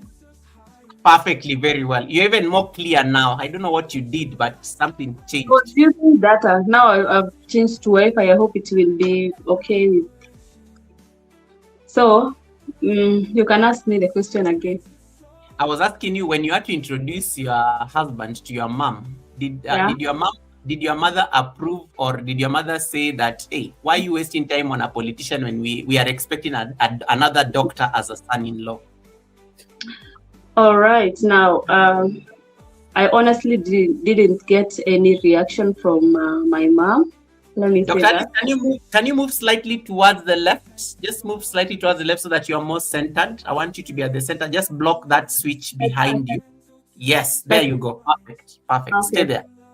So I was saying, I didn't quite receive any reaction from her because one thing, when you are, of course, the first daughter and you are helping provide and you're playing the kind of the husband role in that family, most times you're not questioned. Why should they cannot even try to question you, even if they have opinion, on some matter? because of course they kind of fear. They are like, what will be her reaction? And I used to stand my ground and say, my choice is my choice. Nobody should even question me. This is my choice, and this is what I've decided. And you have to just accept me the way I am and the way I have come.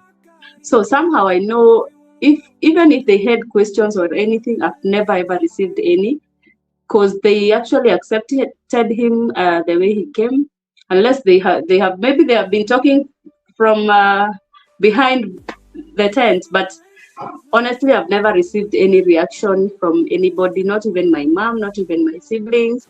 They actually loved him the way he was, and he also played his role as the man in the house, so it was not an issue. Nice. Mhm. Let's now talk about the devil.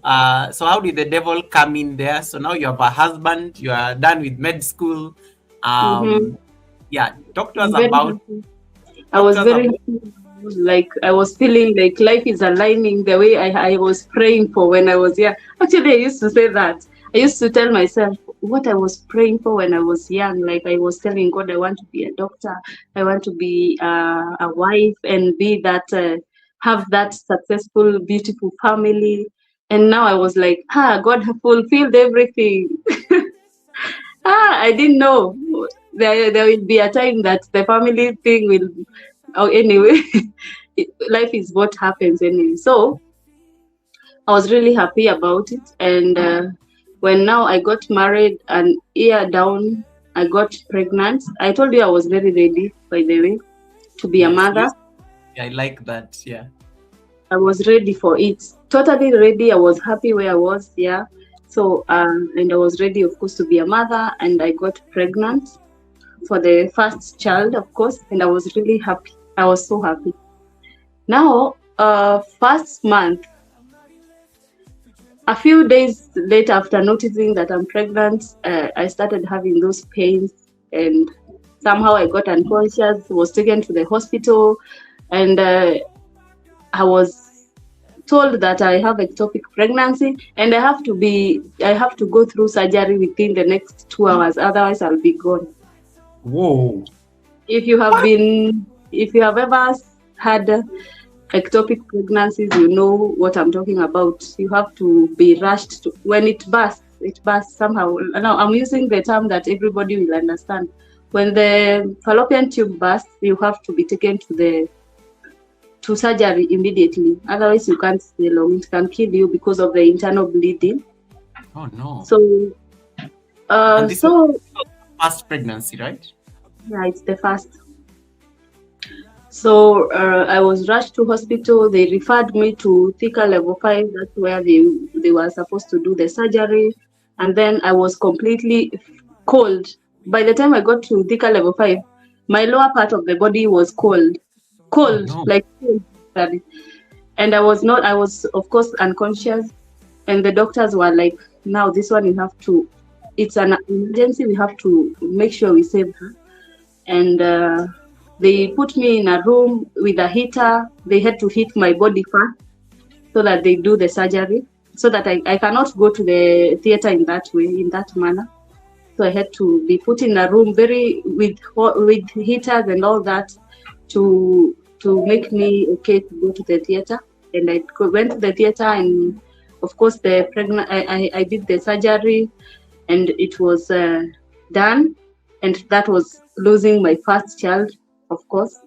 Oh, sorry. Oof. And that is, of course, I knew what was happening because I'm a medic. I understood everything, and I knew now one of my fallopian tube on one of the side has been removed, of course, and I can only be able to conceive with the other side. I don't know if people can understand what I'm saying. I But remember it from the biology.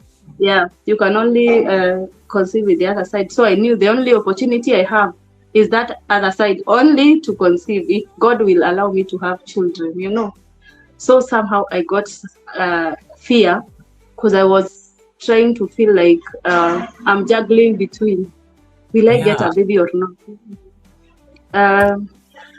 But I've told you, I never give up. Personally, I never give up.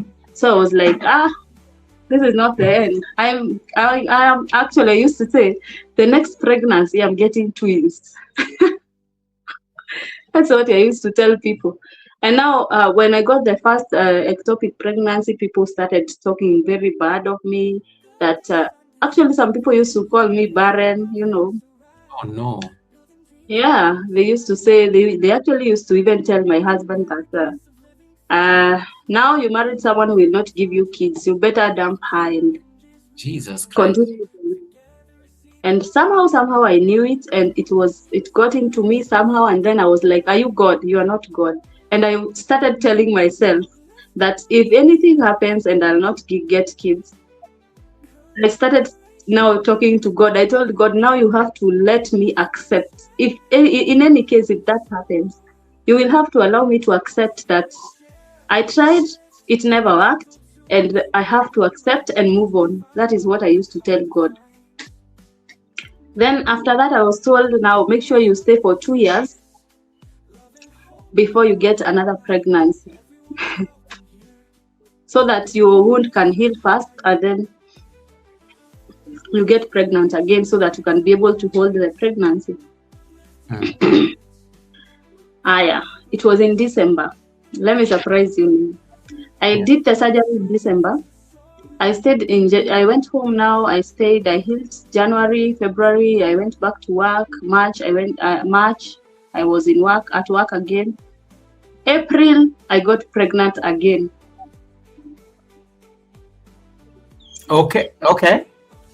4 months later, I got pregnant again. And now I was like, Kai, is this safe? Immediately I noticed I'm pregnant. I went rushing to Dr. Njoroge. There's a very big gynecologist in Thika. I went to him. He's called Dr. Njoroge. I knew from the word go, I'm going to start this journey with him till the end, so that my baby can be safe, you know. Yeah.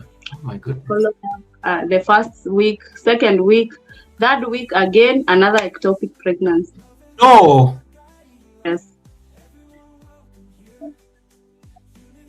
So that is now the time I realized now God hates me so much. That is what I was telling myself. I didn't say, I am not meaning that he hates me. He really loves me. He takes care of me. But I'm saying at that time I was like, no, yeah. You cannot be doing all these things to me. Yeah. What did I do? Like, how comes I'm just going through this? I talked to my gyna, and then he came. He looked at me. Now the gyna is the one who we had to pay to the gyna to do the surgery for me, because now he's the one I was trusting with now my life. Yeah.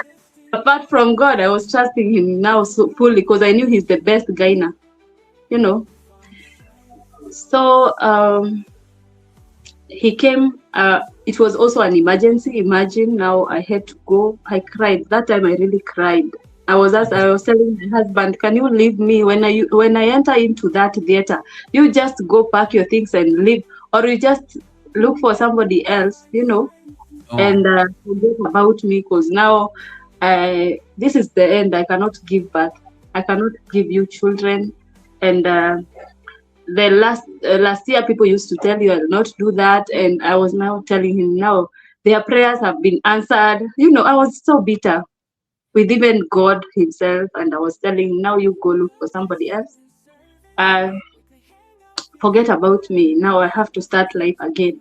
I've not even gone to theater then, because I've been told it's ectopic. You know, when you are very sensitive, when you're pregnant, most times a slight pain like this, you rush to the doctor.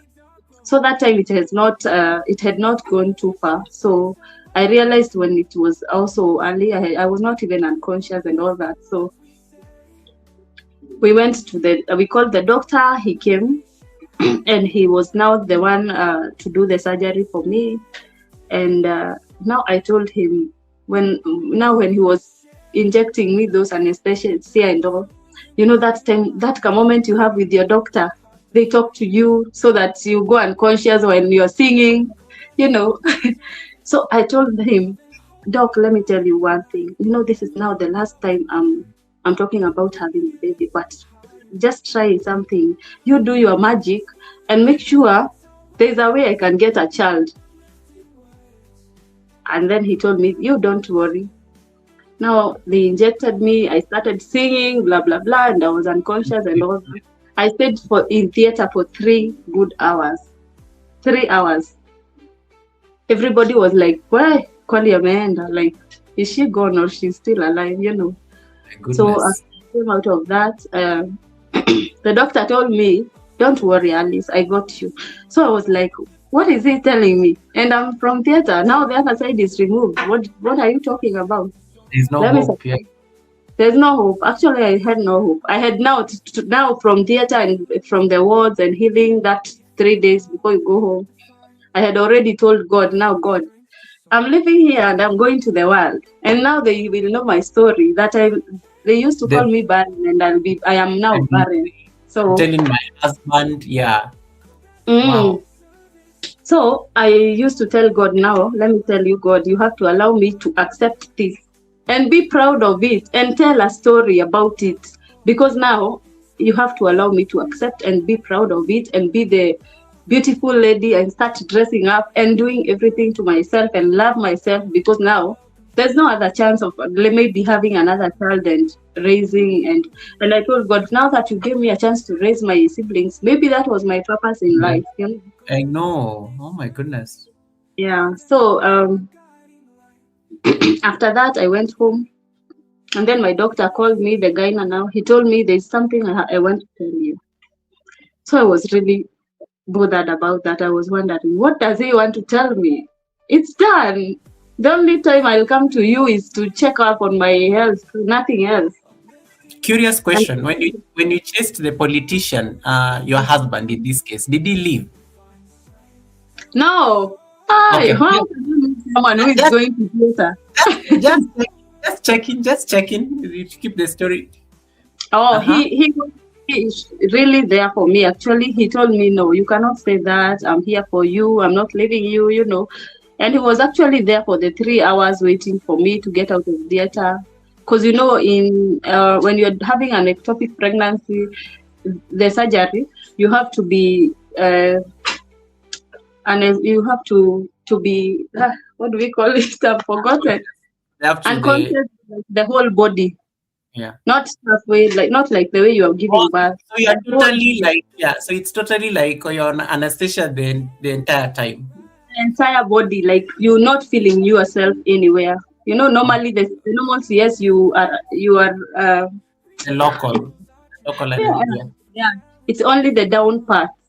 But the other side you can see, you can talk, like So he stayed there and he was there fully, and I really thank him for even standing with me through that moment, because nobody else did, you know. The world was waiting for me to crumble. Yeah. But he was there for me, and of course my family members, and I appreciate them for that. So later now, Doc called me and he told me, I need to see you. I want to talk to you with your husband if he's available. We went. So I was wondering now, what is this, doctor? What are we going to discuss? Like, what for? Now he told me, I have good news for you. The second ectopic pregnancy occurred on the same side that the first one. Oh, you thought it was on the other side, so that's why you knew that your life is, And then now the doctors who did the first surgery, they did it so well. They did not tamper with the other side also in a way that I can't get pregnant with that side. So they knew what they were doing also. So the doctor was like, the ectopic pregnancy happened on the same left side. So you are lucky, girl. Actually, he used to tell me that he used to call me the miracle girl, because he was telling me, I've never seen this. Like, God really saved you. So he told me, now you can get pregnant with the right side. That is the only side you have right now. But now what you have to do, you have to be very careful. You wait for 2 years, Alice. You have to wait for 2 years. He told me, you hear me? I said 2 years. Not 3 months. not 3 months like the other one. And I was like, yes, I hear you. I'll take all control measures to make sure I don't get pregnant.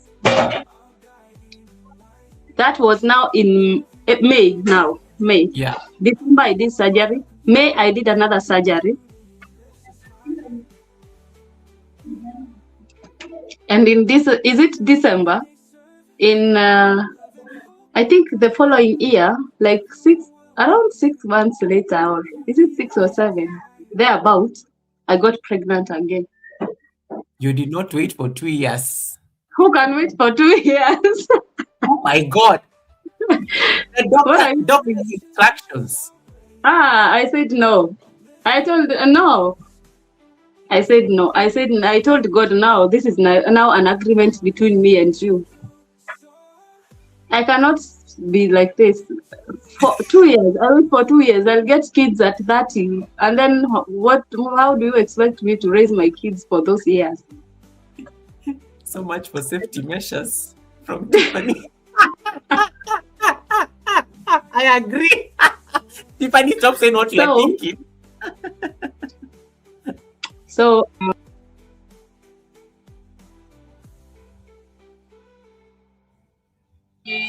smooth. Just say that and, again. The following. I lost your audio briefly. Just repeat that. I'm saying I got pregnant again later, and the following year in 2019 was the time I got the second surgery in May. The following year, 2020, you remember the COVID period? Yes. I was pregnant during COVID season, the whole of it. In 2020 December, now I got my firstborn. Wow. And of course I used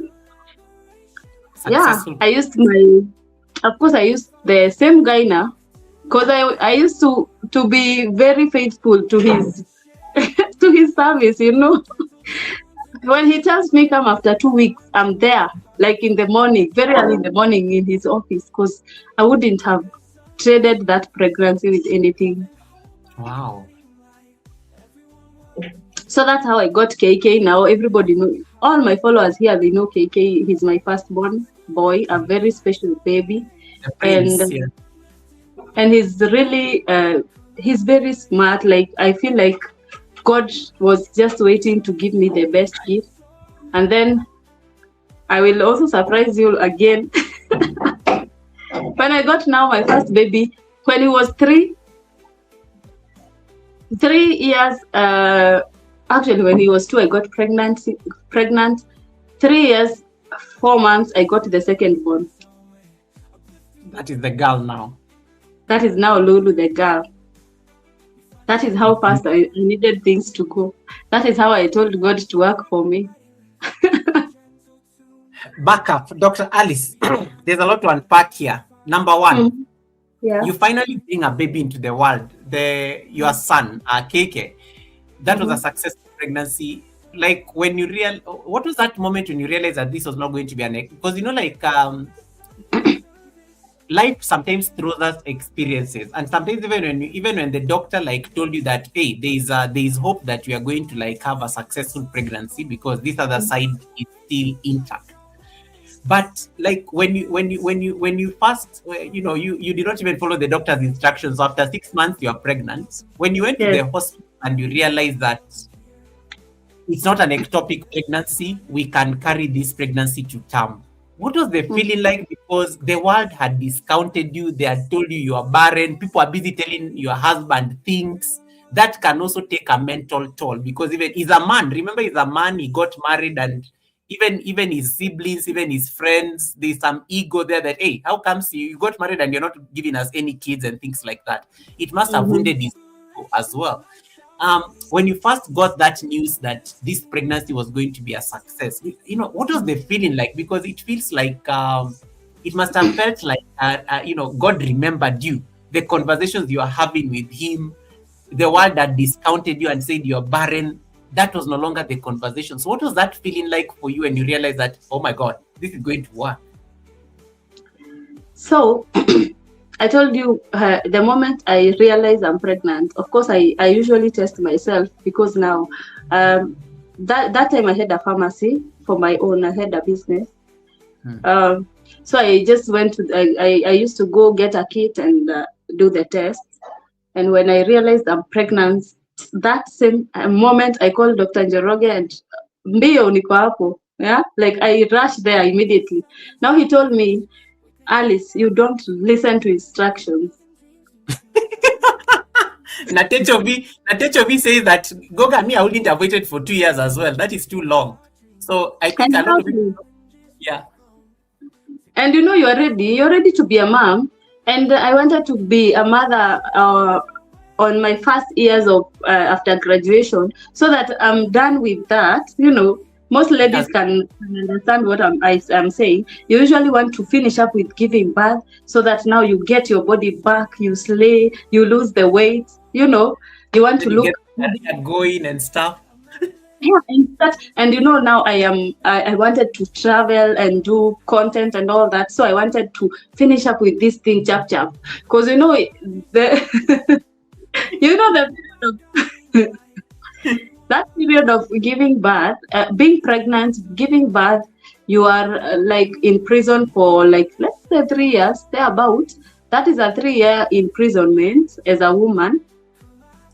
Because the only thing you can do is to go to work and get back to your house, because now your kids are waiting for you. It's not like a man who will get out and go for a week and come back.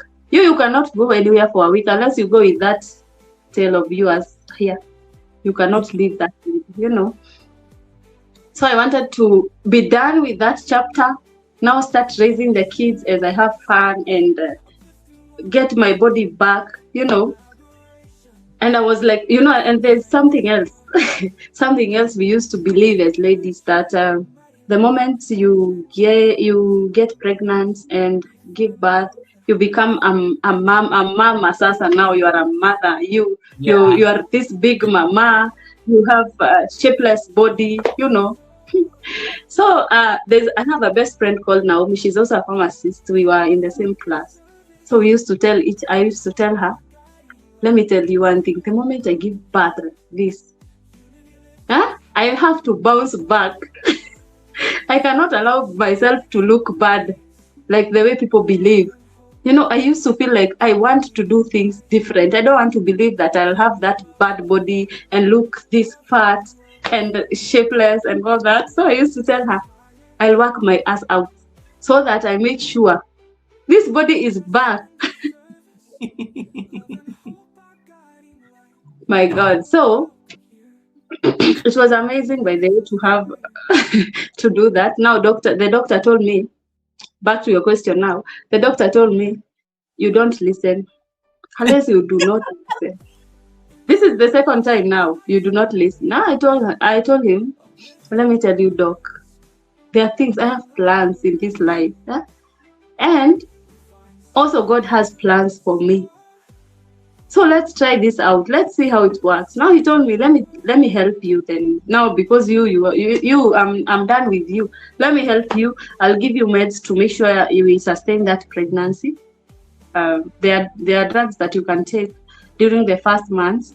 That's why people are encouraged to go to hospital immediately they know they are pregnant, so that you're able to, if you have any risk of losing the pregnancy, there are medicine that you can take to maintain and take care of that pregnancy before maybe you get to 3 months, so that after 3 months, you know, you're not at risk of losing the baby. Oh, nice. Oof. So that's what I went through the first 3 months, and then I was good to go. But let me tell you, I celebrated. Hey, so that time, that is when I realized there's something called YouTube, by the way. And I was feeling like I can take, that time I don't think there was streams. Were there streams? I don't think so. They were there, but it was not popular. It wasn't a popular thing. They were not popular, yeah. So that time I realized there's something called YouTube, and people are showcasing their life and telling people stories. And I was feeling like, can I get cameras? I need to shout this to the world that now I am pregnant. Yeah? I want to tell my enemy. You know, I wanted to say, I wish.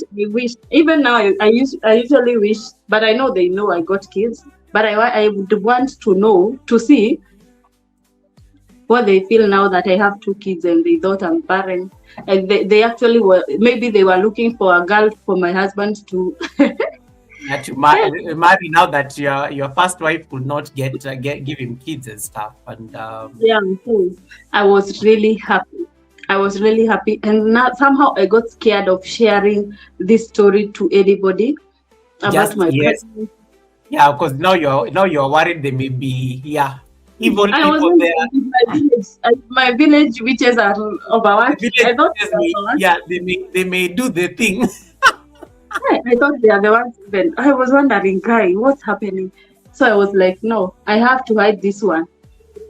I was not really able to hide it so much because there was also that excitement of being pregnant and all that. Yeah. So I was finding myself telling my friends, "Hi, I have something to tell you. I'm pregnant." Yani, that was just the news I wanted to tell everybody and to tell the world.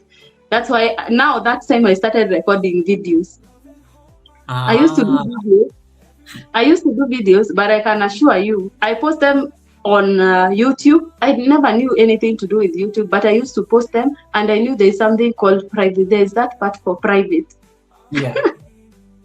I Also, recorded they videos. were posting them, but they were private. Yeah, of course, they were private, and I was like, will I ever share them? I wasn't sure. I have never actually shared those past videos. They're still on private even now. So I started recording, actually editing the videos. I started learning how to edit. I post perfect videos, but in in private. And I said one day I'll tell my story because this one now is a miracle for me.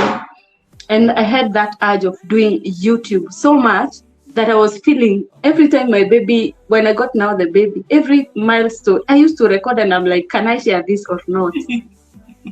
Yeah. And then again, I was like, how about if I post? You know, now you see our parents, the way they usually say, you're exposing your kids, you are Yes. showing to the world. Yeah. Now that is now another thing, another challenge that I was facing, because when now I even told my husband that I want to do YouTube, and he was like, no, do you want to show your life to the world? Like, in fact, anything, my YouTube journey has never been supported by anyone whatsoever. Nobody has ever supported. Everybody says you're showing your life to the world. You don't know, there are people who have bad eyes, people who can do things to you. Yes. Yeah. What no? But now Alice comes in again by not giving up and not minding what you're saying. And I started when I started receiving that backlash of being told, why are you showing your life? People are seeing you're living good. People will be against your marriage. People will be against your kids. CG, blah, blah. Now, that is the time I felt like, now this is it. This is the time I'll do it. Because I'm this is going what to make content out of this. yeah. But now I was, hey, behind the tent, I was like, God, you cannot disappoint me on this YouTube, because And if Joseph you and Joseph and Joseph says that Alice has a tendency of not listening to anyone. Joseph is one of my live stream member. He really comes to my live streams every single day, actually. Thank you so much, Joseph, for even being here. So, I was saying now, I was like, no, God, now you have to show, the world that I'm winning. You have to show these people. You have to make You're sure. You're not keeping it to yourself. I'm not skipping. Now, you have to make sure I win on this YouTube, so that those people who are telling me that I will not make it, why am I showing the world things? I was behind the tent. I was scared. I was like, what if I never get any subscriber? What if I never ever get monetized on this channel? What if I never ever get people who will love me? Yeah. So I was feeling like, if that happens, now they will celebrate and tell me, you girl, You never You listened to us. I told you never to open those YouTube channels. You did. I told you not to be posting your kids. You did. I told you not to be talking about your family. You did. Now see what has happened. That is now what I was scared about. But I told myself, Alice, is this what you want to do? Yes, do it. And that's how I started my channel. Wow. Now it was about, I think, maybe a year or so. On the 14th of February, I That's was somehow, Valentine's Day. yeah, I was somehow going through maybe a lot in marriage, somehow ish. You see those two small issues, and I Yeah. said, "This Valentine's Day, I'm gonna gift myself, you know, and the gift I'm giving myself is to open this YouTube channel and post it everywhere and tell everybody that I have a YouTube channel. That is the gift I'm giving myself for this Valentine." I love Now, that. yeah. So the first thing I did, I looked for an editor. Hey, Goga, I'm telling you, I looked for an editor. I paid him 2,500 to make for me those intros. You know those intros Yeah. that we usually have on YouTube, but nowadays I don't put them. But when YouTube was YouTube, people used to have intros and outros. Outros, yes. The clips. Mhm. So I paid for that 2,500. He did a very amazing introduction, a clip, and then now that was back then. I used to call myself Gachangaga 254. Yeah. Higher now, I did that clip, and then on 14th of February, I told my husband, I have something to tell you. What is it? I sent him the clip. He was like, okay, congratulations, you just do what you want to do. But I felt like he's not really into it. Yeah. I felt like zero, like, okay, maybe let's say 50% support So you and 50% you sent your husband your first video. the first clip, the intro. Oh, the intro clip. Had you already posted it on YouTube, or it was just like on WhatsApp or It was now already on my phone. Now, I oh, wanted him to validate this is good work, go for it. Of course, yeah. you always want to be told that you're doing well. Huh? Yeah. So he was like 50-50. My feeling, I felt like maybe he was 50-50. He wasn't really for it, and maybe he was ready for it. He's a politician. He's maybe in the public domain, and maybe Yeah, he so felt like his he's looking family at needs to be. yeah. Yeah.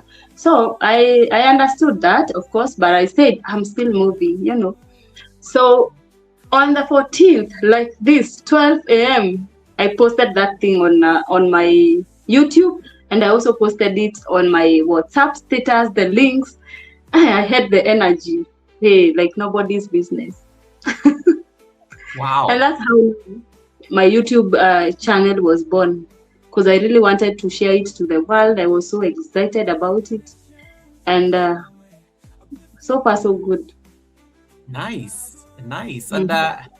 And one of the things I like with you, and I know Joseph said that she's stubborn, but no, sometimes it's not. Sometimes it's not being stubborn. Sometimes it's called you are not conventional. You don't subscribe to what the world thinks. You can you know there's a certain path that you have selected for yourself, and you're going to go against that path.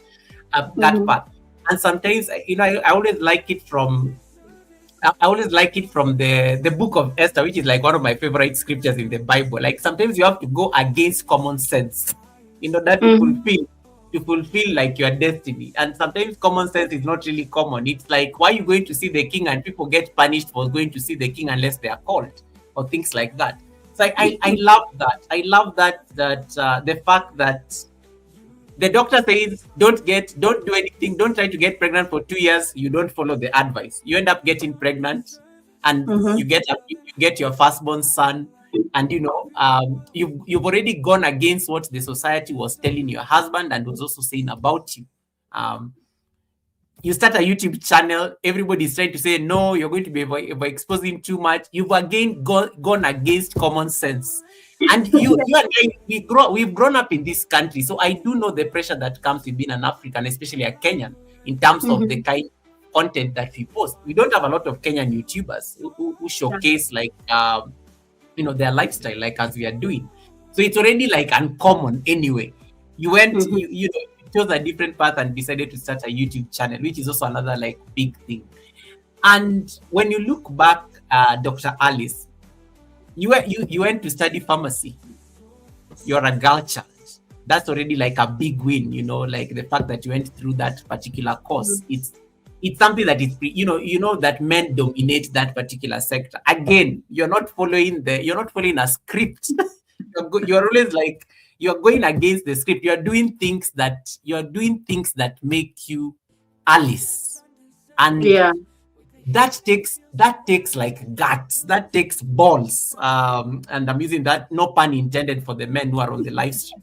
But what is that thing that makes you follow your heart, even when the world is busy thinking and giving you a script, and you're like, I am not going to follow the script, I am going to follow my particular path? And you said it very well earlier, Goga, I speak to God like I speak to you. Like, you've told me this thing, God, but why are you not like making this happen? What is that one of those things that normally drives you into following your dreams, even when the world is like telling you otherwise, even when they're trying to make sense of it, but you are like, no, for me, this is the sense it makes for me, and I'm going to follow this path. It's not called being stubborn. Sometimes it's called following your heart and your desire. And you always know that you take it on the other side for some reason. You're always convinced you will come out fine. Yeah. Let me say this. As much as we have been raised up with some beliefs and some cultural, of course, beliefs, and that there are things we believe in so much. In that, you remember when we were young, and you could see maybe people from abroad, let me say that, coming with the cameras to shoot you around, maybe in the villages or in town, wherever. You remember we used to be told that people are going to sell those photos for a lot of money. They're going to sell you abroad with a lot of money and blah blah and all that. So my question was, at that time, I used to ask myself, if they are selling us for that amount of money and they are becoming rich, how about me as a Kenyan getting the photos and sell them there and also get money? Isn't that a good thing?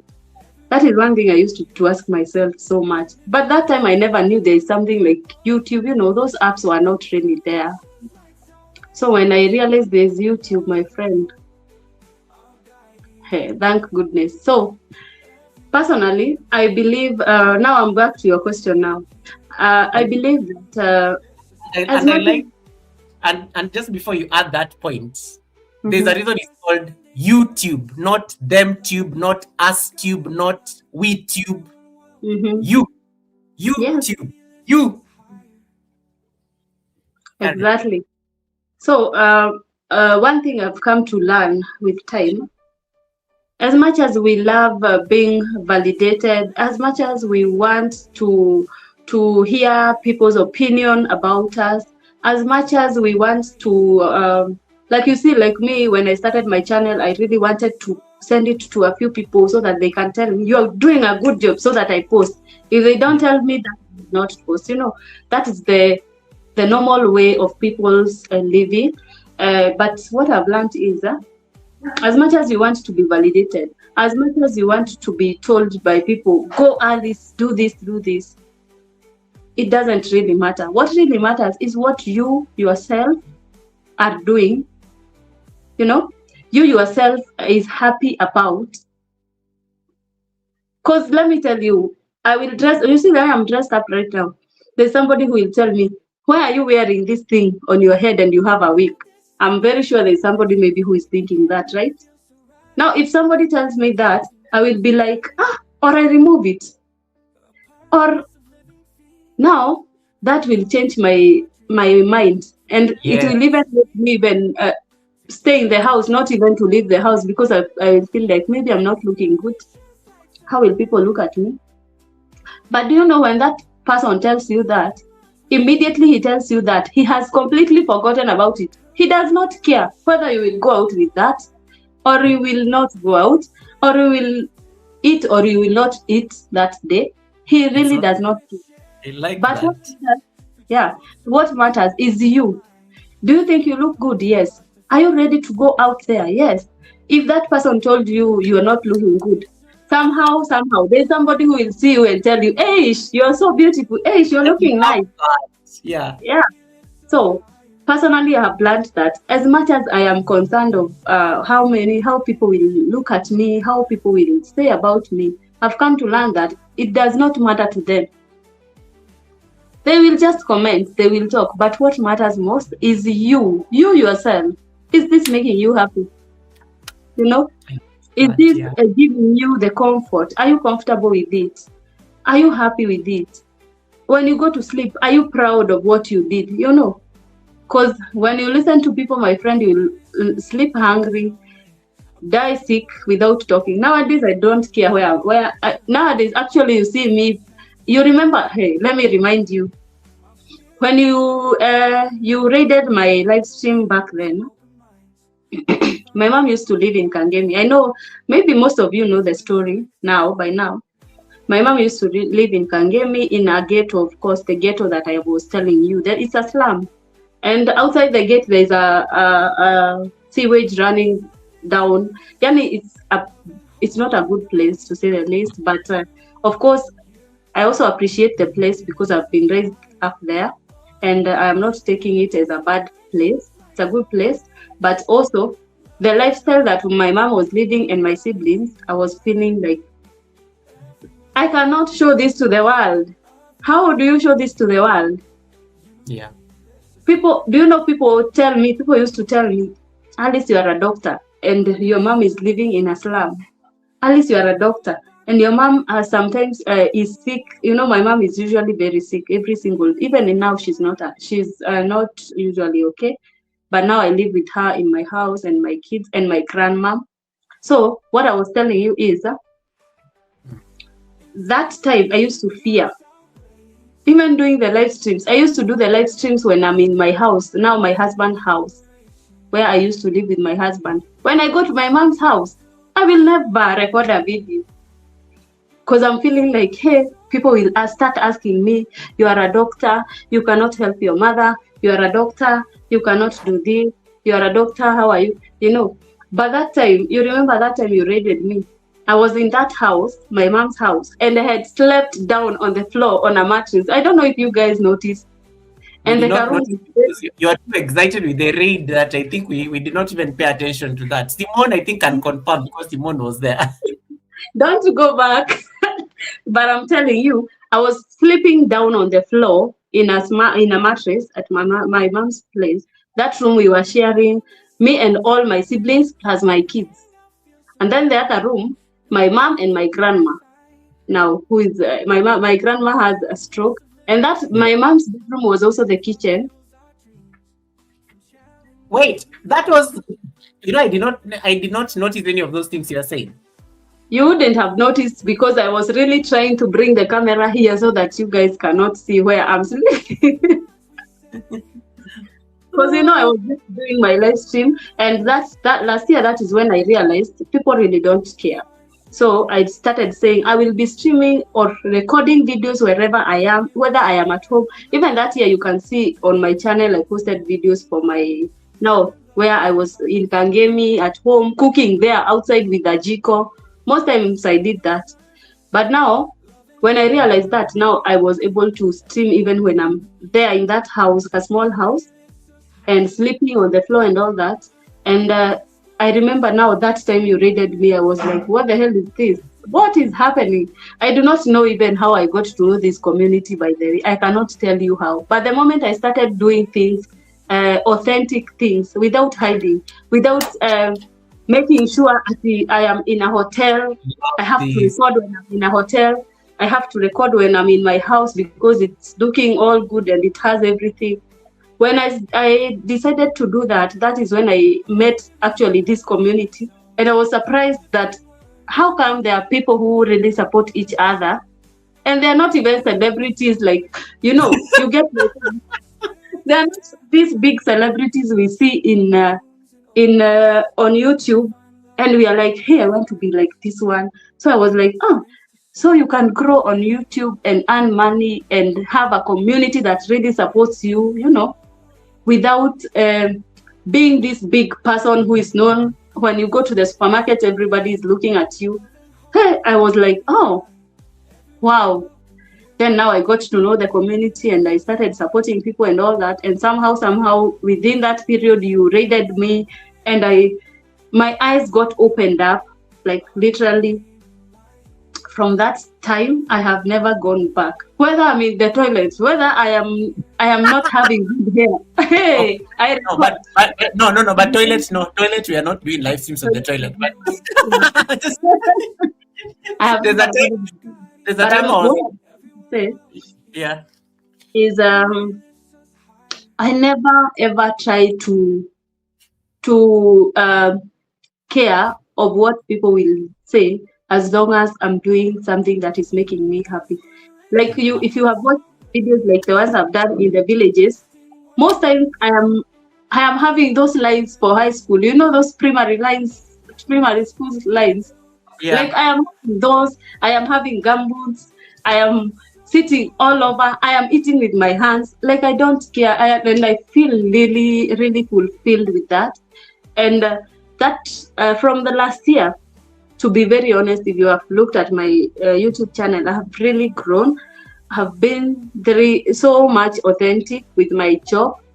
Like I'm not minding. By the way, I don't mind what people in comment. Actually, mostly I tell people, please leave a genuine comment so that I can know a genuine comment. Do not mind what you're telling me there, because it will not really affect me as much.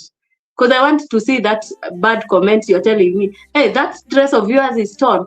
Because I'll know, you noticed. It's okay. That was your opinion. But I was happy with this dress. I was comfortable in this dress, So I've learned to just do what really makes me happy without thinking, and be authentic. Especially on YouTube, be authentic. If you're dancing with your baby, just dance with her. Post it. You'll still get views. You'll still get people who will love you, and life moves on. If you're earning on YouTube, you'll earn what you get on that one. It will help you in some type of way. You'll feel comfortable and contented, and that's how we move. Every single day we grow. On this YouTube, I have learned that every single day you grow. It doesn't matter the effort you're putting. Make sure you are doing it. Wake up and do what you're supposed to do. The rest, tell God, hey God, I've done what you expected of me. I love that, and I think I like how you just went into the YouTube thing, and I think it's a great place to, and there are very beautiful comments coming through on the chat around authenticity from East African, from Ifeanyi Sikul, from creativity. Kanini Kanene, who said that she also used to do live streams in the toilet. Because just life is just life, and because you can't expose work. But I love this comment by Ifeanyi, who says, authenticity is the key. In a crowd, there is always someone shorter or taller. There's always someone shorter or taller, and I think I love this. I love this because I just remembered about the raid. Just now that we are talking about it, I just remembered about the raid and how you are so shocked. You are so shocked, first of all. And guys, she cried, like she was this lady was bawling tears. Like I think it had never happened. She did not expect it. It was one of the most beautiful raids I think that we did on her channel. If I'm now just remembering it. And Dr. Alice, I'm going to let us tell people the receipt. This Dr. Alice, do you know she was monetized and she did not even know? So she had a dollar sign there on the chat. So she could not understand because Tribe Goga came through and they were giving us super chats and things, and she was like, what is going on? Because she did not know about the super chat and things. She didn't even know that the dollar sign was there in the first place. Me, I was laughing the entire time because I was like, because I thought what do you mean you don't know you're monetized? There's a dollar sign, we can see it. and stuff like that. But she had gotten the half monetization, the one for 500 subscribers and 3,000, the 3,000 WH and whatnot. So she's working towards her full monetization. Dr. Alice, how comes you did not know that you're monetized? That day you looked shocked even more than us. I'm really sure. We were teaching you more things on the live stream than the other way around. And it was one of the most beautiful raids I think we've ever been to. Actually, that was my first time I realized I'm monetized person. You are the ones who told me on the live stream. People, David Dant and the rest are busy giving us super chat. She did not know that she's monetized. But as Yeah, you can see, I was seeing people sending me some like dollars, and I'm like, what? What is this? What is happening? And then I had to sit down and calm myself down and at least thank people and tell them I'll buy my mom nyama the following. yeah, you're going to buy your mom meat. Like I was so excited. Now I understand why you said meat specifically, knowing that you used to count meat pieces. I used to count, tell you, even right now I love meat so bad. So it was a rare gem. When you eat meat, at our home, it was a rare gem. So that day, I was in that house, and you see, every time I used to go to my mom's place, I used to tell my God, I need to change this lifestyle. But then again, you have responsibilities. You're paying school for a campus student, you're paying school fees for another high school student. You have my family, of course, I wasn't taking care of it because, of course, I was married then. So that was purely not my responsibility. But now on my mom's side, I am the father, I am the husband. When they feeding them, so people are wondering, where do you take your money? And I'm like, I'm trying to do the best I can. You have to pay school fees. You have to do all the responsibilities and taking care of high school student, campus student, and your mom as well, who is on and off in the hospital. My grandma, of course, she has stroke for now since 2012. How many years are those? That's like 14 years. Yeah, she got stroke in 2012. She has been in bed the whole time. You have to make sure those people are having food. They of course go to clinics and all that. But those are things people don't know about you. They think that the salary you're getting, what are you doing with the money? You cannot even help your mom, But deep inside me, I know what I'm doing is the right thing, because when I educate my siblings, when they get to start working, we will help each other, help my mom, because I cannot let my mom live in a very good place and yet my siblings are not going to school. I also wanted them to build their future in their life, you see. So that time it was one of the life-changing events. Actually, do you know, can I surprise you? Yes, I'm a doctor and I've been earning money, but that time I had a techno phone, a phone that was really cracked, because I wanted to imagine myself buying a phone and I have other responsibilities, Yeah. So when you guys raided me and all that, and I actually reached out to you later so that you tell me what to do. How do I apply for the PIN? How do I even get the money? Like, it was all new for me. And when I got the money, the first thing I did is to buy a phone. Because I said, now this one, I had told God, you have to make sure you show people that this YouTube is something I'm doing. And now that I got money from YouTube, I said, I'm going to buy a phone that will be having a good camera, so that when I'm doing my videos, at least they will be a bit better before I get somewhere and get a camera and now do bigger things, And still after that time, I was able actually to move my mom to a new house. When I now separated with my husband, I decided to get a big house for me and my mom and my siblings, and now my grandma, which we have been living there. We are almost hitting a year now, right? I think so. Wow. Okay. So at least I can say that from that day I got inspired, and I'm really working hard, because I know now this YouTube I have even more to showcase, And I know that with time, by the end of the year, I'm sure I'll be even somewhere better. I'll be doing better videos. I'll be having, now I have less, okay, not really less responsibilities, because now I have my kids to take care of. But I know by the end of the year, I'll be able to maybe get a camera, and do better and big things on this stream, because I really love YouTube. I love creating, I love showing the other side of me. Because, even there's also another thing that people believe in. If you are a doctor, there are things you can't do. Yes, If like you're a pilot, there are things you're not supposed you are a doctor, we expect you to be in serious conferences, going for those medical things and stuff. Like, but you look at us. You're making YouTube fun like the rest of us. Like you're normal like us. Doctors are not normal people. So, but now you're normal like us. Yeah. Yeah. Something else also that really inspired me to also start YouTube is that thing. Because I was feeling like, when let's say you're going to TikTok, you do a challenge, So I used to do a challenge, and people are like, what kind of thing are you doing? This is not for you. You're not supposed to be doing this. And I'm like, why? Why am I not supposed to do it? You are a doctor. You are supposed to. And I'm like, no, I also have a life outside being a doctor, and I have a life outside being a professional. I also, sometimes I miss going out there and drinking and clubbing and all that, and there are times I will want to be with my kids and go outside there on the field and play football with them and do this eating challenges, Yeah. So now that I'm a doctor, people expect me not to eat in a fork and knife, I'm not supposed to eat with my hands. I'm supposed to be looking all glam all the time. There are times you feel like you want to be with this big T-shirt, and you're just, you're walking barefoot, You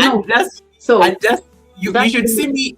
You should see me walk around the house sometimes in Crocs and stuff and everything. And then I think the time somebody ran into me, is like, this is how you like dress when you're not like on YouTube and stuff. I'm like, yeah, because I just want to be me. I don't want to like come up and the glamour, the cameras, the lights and everything. Not everybody, guys, we don't live like that. We don't. That's you usually see me on my YouTube channel and my social media platforms. I really showcase the other side of me. Actually, before I tell you I'm a doctor, it's not easy for people to find out that I'm a doctor, apart from the name. Actually, some people watch my videos and they're like, are you a real doctor, or is it PhD or something? Or you're a quack doctor. Or you're just using the title for the sake of... And sometimes Joseph calls me Dr. Love. But also one of the things I like with your YouTube channel, and you're so different, because I remember the first time when we got to saw you, you are still trying to find your way around the white streets, even just in terms of you're talking to the people and whatnot. But now you are so different. There's even a way you do your live streams is extremely different. There's more confidence on the camera. There's a way you know what you're discussing. But also I like the boundaries you keep. You don't bring in your profession on YouTube. And I think you've been very like categorical about it. There's a time I think I was watching your live streams, because you normally do your live stream very late at night. So I think I was just listening in the bushes, and then I don't know, somebody asked you something.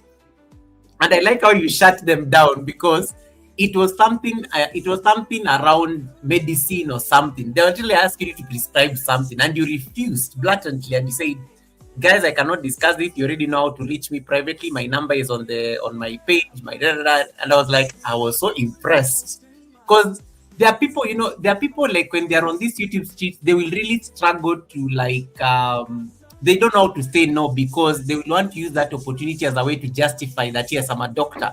I'm going to prescribe what people are asking. But I like how you shut it down so professionally. And you continued, I think, discussing other things, because I think you're in the middle of a story about something about your kid. Your son had done something. You continued so beautifully, and I was so impressed. how do you keep those boundaries also between your work? Because you're in one of the most sensitive professions, to be honest, because it's medicine anyway.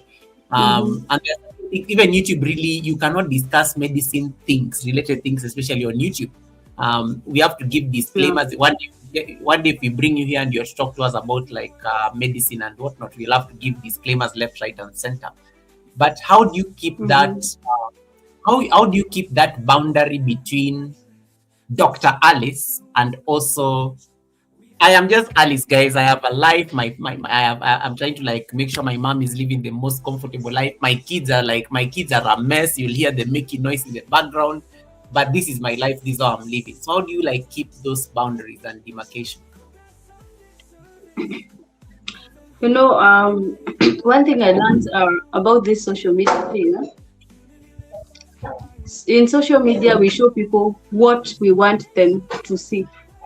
You know, and the same way I've told you, what is making you happy? Is this making you feel comfortable sharing? If you're comfortable sharing it, you can show it. But now I realize there was a time I used to do maybe TikToks, I think so, not really on YouTube, TikToks.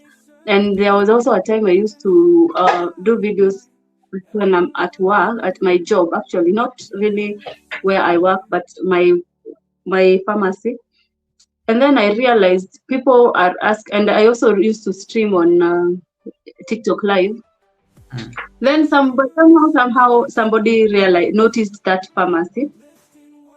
And I'm telling you, Goga, people used to come and say hi to me there. It was at Lumumba Drive. Now people used to come there and like they're like, Alice, how are you? Hi, Dr. Hey, uko hapa? Like, how did you even know me? You know, I'm not that. Yeah. Yeah. So I was like, this is how social media can expose you sometimes. And since this is a private, it's actually a very confidential kind of career, I decided to keep it completely away, not even doing those short clips. I rarely do them because I realized one person can notice where you are at and they will come for you. And then your bosses will be like, what the hell is happening here? Did we employ you to bring people here? You know? So I decided to keep it completely low. And I of course, I had categorically decided to make sure my YouTube and my social media is showcasing my other side of life completely. I want to show people that besides being a professional, you also have a life. Like, you also have a life. You also have problems. Sometimes you also go through problems. Sometimes you have challenges. Sometimes you will give up in life. It doesn't matter that now that you are a professional, you can't have problems. It doesn't mean that you are now a professional, you cannot sleep hungry. You know, there are so many challenges in this life. So I decided now I have to be categorical on this. And the fact that I've put my WhatsApp link on my bio, and I am very also categorical on that. I tell people, make sure it's a WhatsApp message, not a call.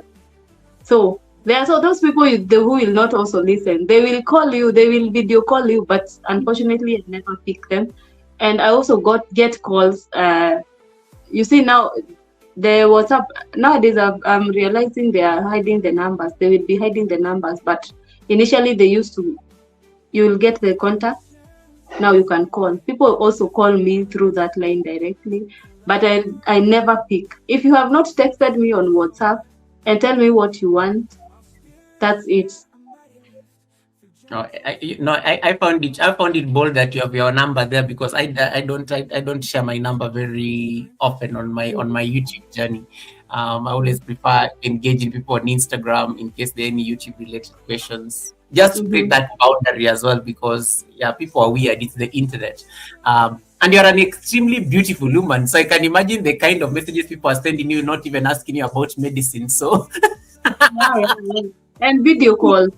And video calls, and I'm sure these men are busy. Yeah. Now, if you're married, do you have some funny? they're not asking for any cure or anything or the doctor's prescription. I'm very sure, for So, sure. I can advise you and tell you that, you see, even those people who come to my comment section and ask me, what is CG, what for malaria? How is type 2 diabetes CG diagnosed and all that? I tell them, please go to my WhatsApp link on my profile and text me there so that I help you in a good way. And most times I tell my fans, I will not charge you. This is how I earn my money and this is my profession. But if you come through my WhatsApp and tell me you're from YouTube, I'll help you. Yeah. Funny enough, I have never gotten one person texting me on WhatsApp for medical help from YouTube. J-Van is waiting for like the cure, like you promised J-Van a cure. So J-Van for some reason says that, Doc, I'm still waiting for the cure that you promised me. Did J-Van actually send a message asking for this particular cure, or is it one? But anyway, J-Van is my friend, so I know I'll have to mess up with him there. So you will find people asking you those questions. I don't know why they ask, because if somebody is really serious on a particular case or on a particular condition, they will definitely go to your WhatsApp and text you and ask you, Doc, can you help me this and that? Unfortunately, they don't come back. That means that person was not in need. Maybe he Googled something, a question, and came to bring it there so that they can get more receipts about you and say how unprofessional you are, how you answered a particular question, you know. So Yeah, and we are living in the world of screenshots and whatnot, you know. exactly, and recording. Actually, it's funny that YouTube doesn't have that part. You see on TikTok, you find people are screen recording every single, like this live stream. People will record and make sure it's trending, you know. Yeah. So you have to be also very, as much as we are creating, we also have the professional life. If you're not showing your professional life and you're not sharing like anything to do with health, make sure you stick to your niche and what you're doing. And if they need help professionally, let them get to you in the right place, because it can be messy also. It can be really messy around you if you allow like to expose everything and you don't care, you know. Yeah, and you know you're in one of the most regulated also industries, because you Exactly. guys are you are like you are like guided by a board, their regulations and things like that. You can get deregistered, and you know it's a whole, yeah, it's a, and this is your bread and butter and stuff. So I totally understand. Totally understand. Me for the longest time, I think in my previous profession, we had rules around media. You know, just generally any form of media. So even when I was starting my YouTube channel, I had to go and read the guidelines, because you are not supposed to like expose yourself in any form of media, and YouTube was a media. So there was just like a loophole somewhere. There was just a loophole in the rules that I used to keep my YouTube channel, because even I remember when I was asked by the communications director one day, do you think like what you're doing on YouTube is conflicting with your work? And I said, where?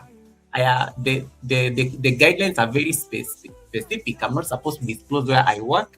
I'm not supposed to give an opinion about this particular issue, because of the job and everything. And I just do my yoga stretches and just make noise on YouTube. Where have I like exposed the organization? Actually, they went to look, they did not find anything. That's how they left me with my channel. So it's one of those things that I think boundaries that you really have to also be aware of. Yeah, The and babies, remind every day. yeah. Dr. Alice, the babies are growing. You know, the babies are growing. You're a mom, and you know, like you're also finding your own experience around motherhood. You know, you are a wife before last year. I just found out that you know you're in the middle of a separation and things like that. I don't think I want to get you into the nitty gritties of it. But when it comes to like these collective experiences, you know, especially in terms of looking at some of your looking at some of like the habits and the patterns, you know, like when you look at your childhood, when you look at how you came into the world to a very young mother, and when you look at own mothering style, because you also like at some point you're not so sure you're going to become a mom, especially after losing your first two kids. Mhm. How do you say like your upbringing, especially knowing the fact that you did not have that advantage of having your parents, especially when you're growing up. um how are you approaching your mothering like style, especially for your kids? What is that one thing that you're doing different with your kids that that you did not have the advantage of having when growing up, and you are intentionally trying to make sure that at least your kids don't miss out some of these particular things? Kapas, nice to see you. Kapas, Shanpel Wanjiri is sending hearts to you. Rob, I love the new name, Grandpa Rob. Rob, you do not have to flex that you're a grandpa. I got it when I came to your channel the other day, and I was like, why is Rob called? Who is Grandpa, and why are they live? So, talk to us about your mothering style and how how that upbringing, has influenced how you approach motherhood generally. What I try to do is to avoid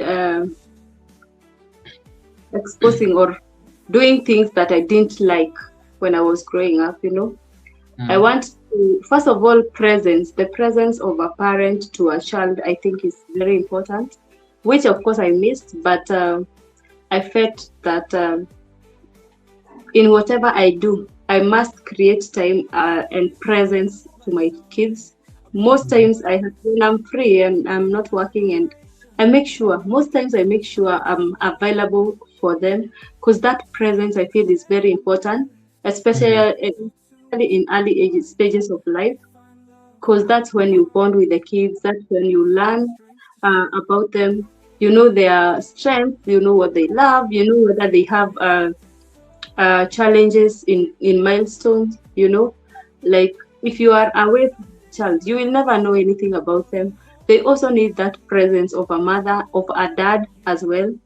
As much as we have our differences as parents, most times I feel like whether you are together or not and you have your differences, make sure your kids are getting the presence of the mom and the presence of the dad as much as you can. Do not limit them. There's also one thing with African single moms, mostly. I don't know about others, mostly African single moms. When you have separated maybe with your man and you are raising the kids alone, most times you find them being so bitter in that they are telling the man, don't even come close to my kids, never ever. And then you tell your kids how their dad was bad, what he did to you. He went out and maybe got another family. He doesn't love you, Let me tell you, the moment you teach your kids that, they will grow with that, of course, but there'll be something that they are missing inside them and inside their hearts, and they will grow with that hatred in a way. And you are hating somebody, you don't know their mistake, and you do not know, you actually never played part for them separating or not being there, So I learned that as much as I did not maybe get a chance to be with my parents, like, it's so funny. You see, sometimes on this social media, you find maybe a lady, like on TikTok, there's like a girl I usually follow. She usually records videos with her dad, telling dad, hi dad, how are you? Yesterday you gave me like this $5,000 or something to go have fun with my friends. And then she asks the dad, why did you give me that kind of money? And then the dad tells her, because I want you to go have fun, and I want you to learn that you should not maybe date a man because of the kind of money he's giving you, I see this like movies. These are movies to me. How do you sit down and talk to your dad like one-on-one like this? And you talk about dad, I'm having a boyfriend. What do you think about it? How do you even start? So for me, I feel like allow your kids. If you're a single mom, just allow them to have their dad's present. Let them know their dads as well. if the dad is there, just make peace with him. As much as you are not together, make peace with him and tell him it's good you be creating time for your kids. Also, as a mom, let us not be too busy. Yes, I know we are looking for money and we need that money, but again, if it's possible, create time for your kids. Make sure you're spending with them. Make sure you're cooking for them. Make sure you're playing with them. Make sure you're having conversations with them. Because when I start a conversation with my 5-year-old KK and start teaching him, hey, do you have friends in school? What's the name? Blah, blah, blah. He will start feeling that ease of sharing with me even when he grows up. But the moment I teach him, as you have a friend at this age, you know, he will start fearing me. And when we grow up, you know, you will be having a boyfriend and you will hide. You will hide until when that boyfriend tells you, I'm coming to your home. That is when you and that time you're fearing. You go the first time to visit your mom to tell her, Mom, I have a boyfriend, and you're like, no, I've not gathered my courage. Let me go back first and come next weekend. You come for 3 weekends, that's when you realize time is running out. Let me tell her now. You know. So I feel like presence of a parent is very important. As much as you are so busy to do whatever you're doing, also try as much as possible to create time. You know, most of us, like the millennials and the Gen Zs, hey, what we are focusing on is to have fun.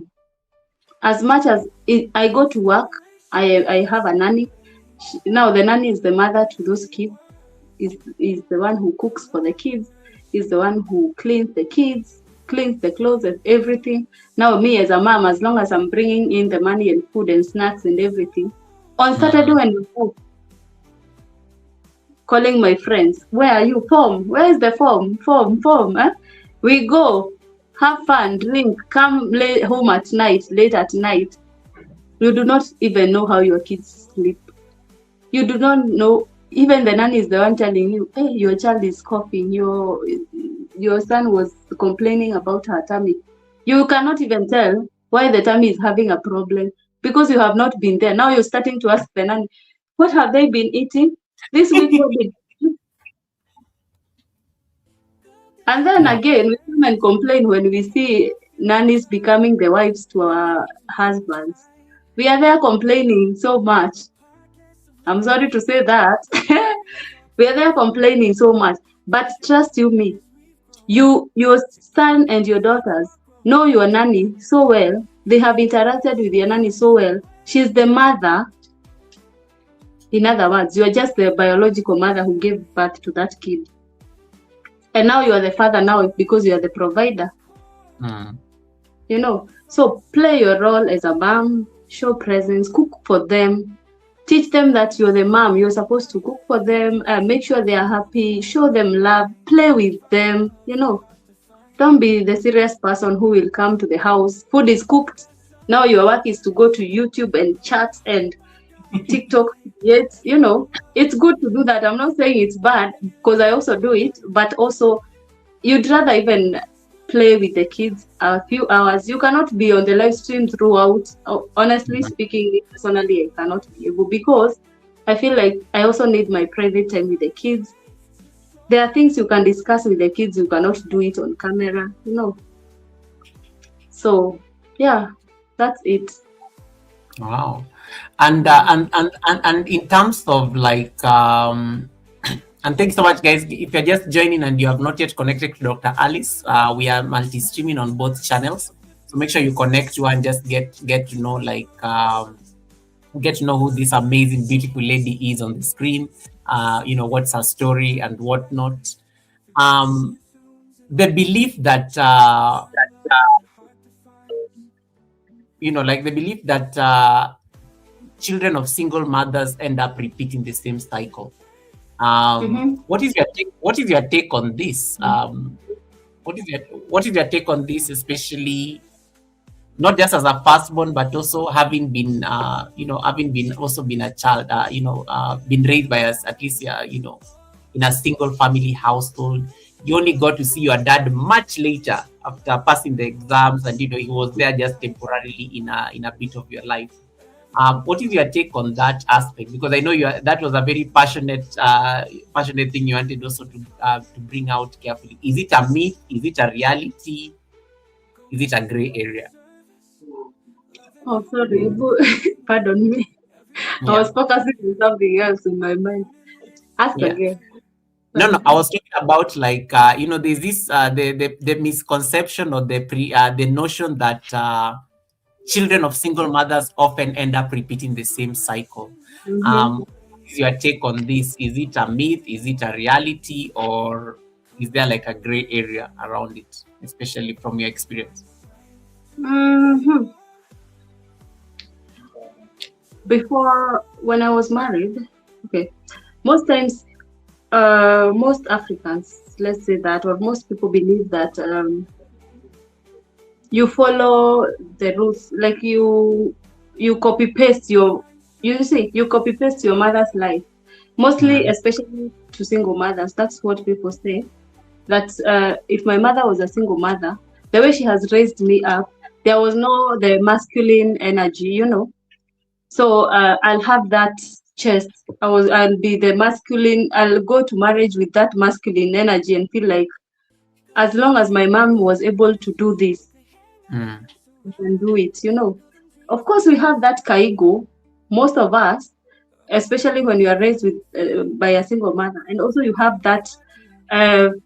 You see, you have that feeling like, especially when you're a woman, if my mom did this, I can do it as well. And you feel a man should not control you, a man should not tell you this and this. In the contrary, if somebody is raised in a family that has a husband and wife, there are things you learn. Like I will learn as a girl, I will learn that this is how I'm supposed to respect my husband.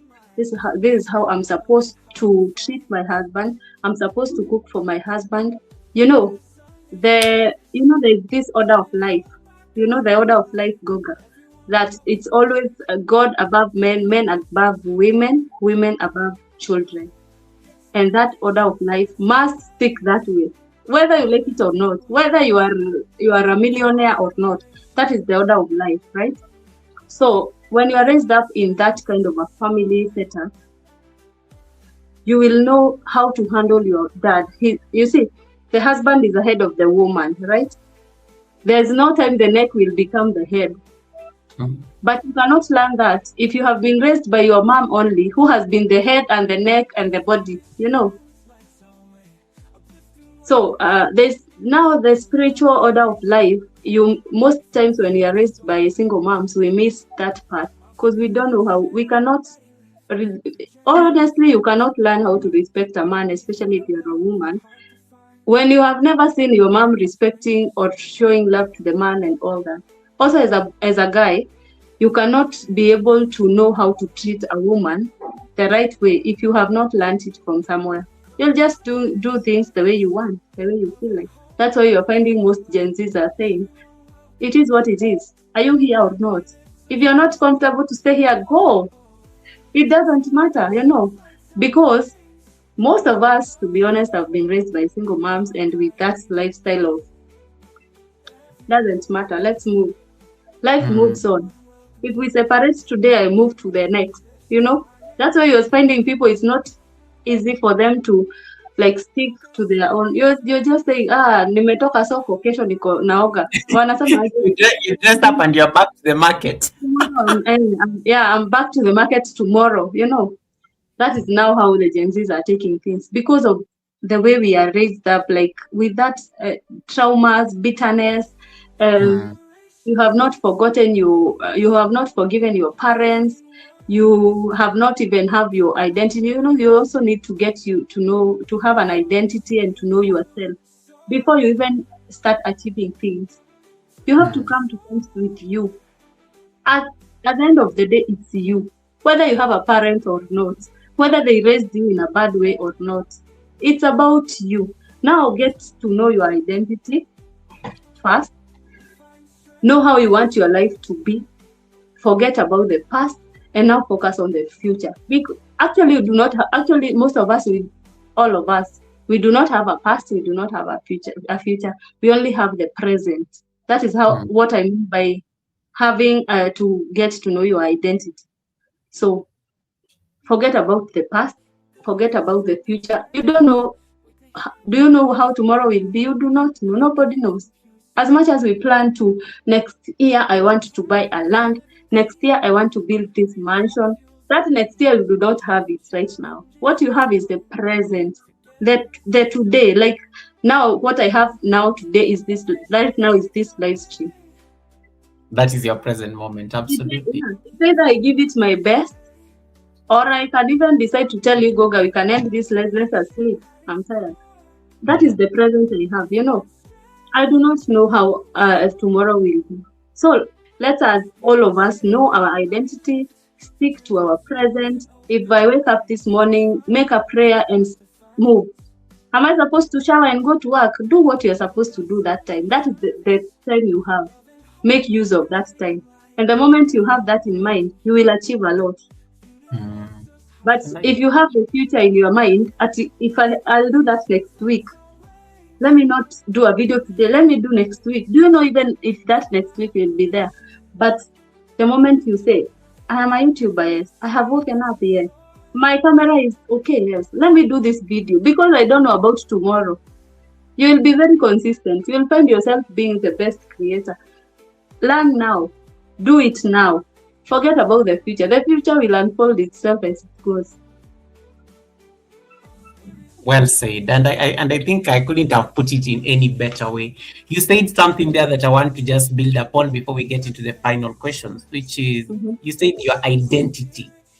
How are you finding like for, of course, I'm sure for you, like you had to like find that identity, and sometimes that identity like takes a bit of it takes a lot of work sometimes, like and sometimes those decisions are very painful. I am not going to be my parent. It does not mean that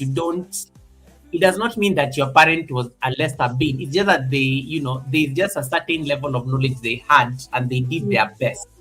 But finding that identity is you saying that I am not going to be my parent. I am not going to approach life. I am not going to approach life the way the society prescribes I should live. I am going to have my kids. Even when the society thinks that I'm not capable of having the kids. When it comes to Dr. Alice, how easy or how hard was it finding your identity? And sometimes it comes also from a place of trauma because you had to raise your siblings from a very young age because you had to become a parent very early as well. And these were not necessarily your kids. It was a responsibility that was, as much as you say you've taken it, it wasn't actually yours. It was they are these siblings of yours are parents. You are just one of the siblings. You are supposed to be taken care of. But something fell through the cracks somewhere in there, and you had to step up and take responsibility. How do you find your identity beyond?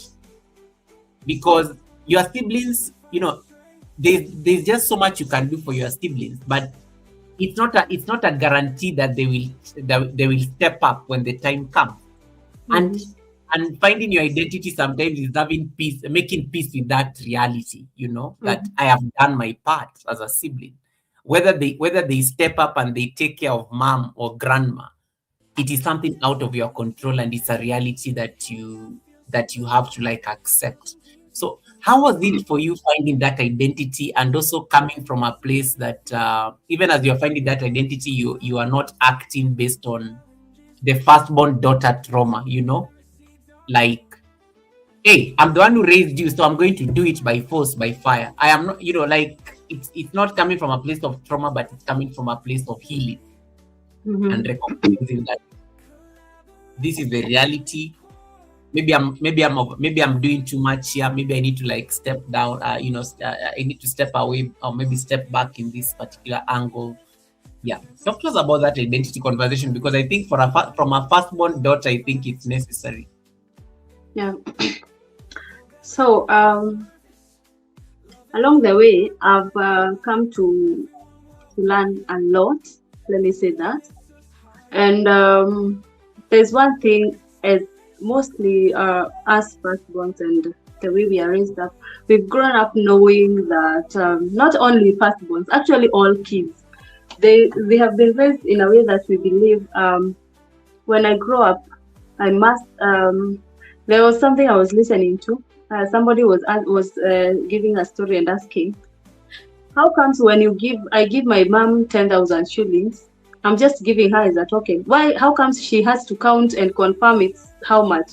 Or if I send her 2,000 shillings, she will call me before saying thank you. She will call me and tell me, you have not sent the transaction costs, the money.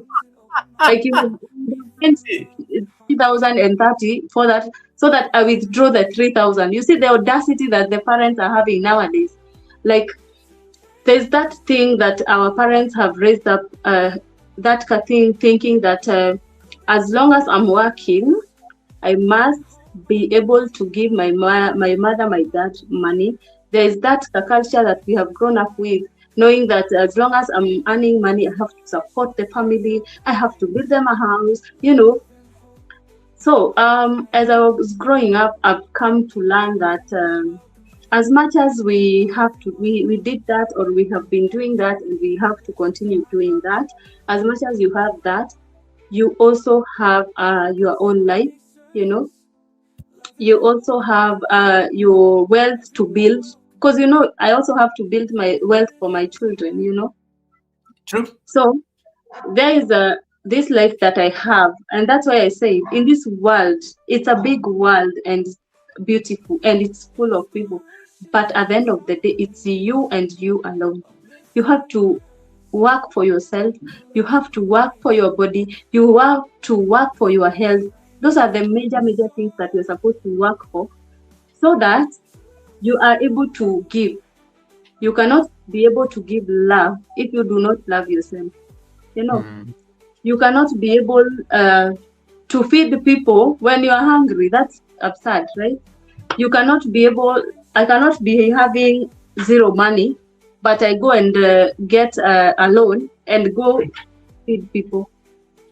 You know, so I came to learn that first of all, you are your number one. You are your first priority.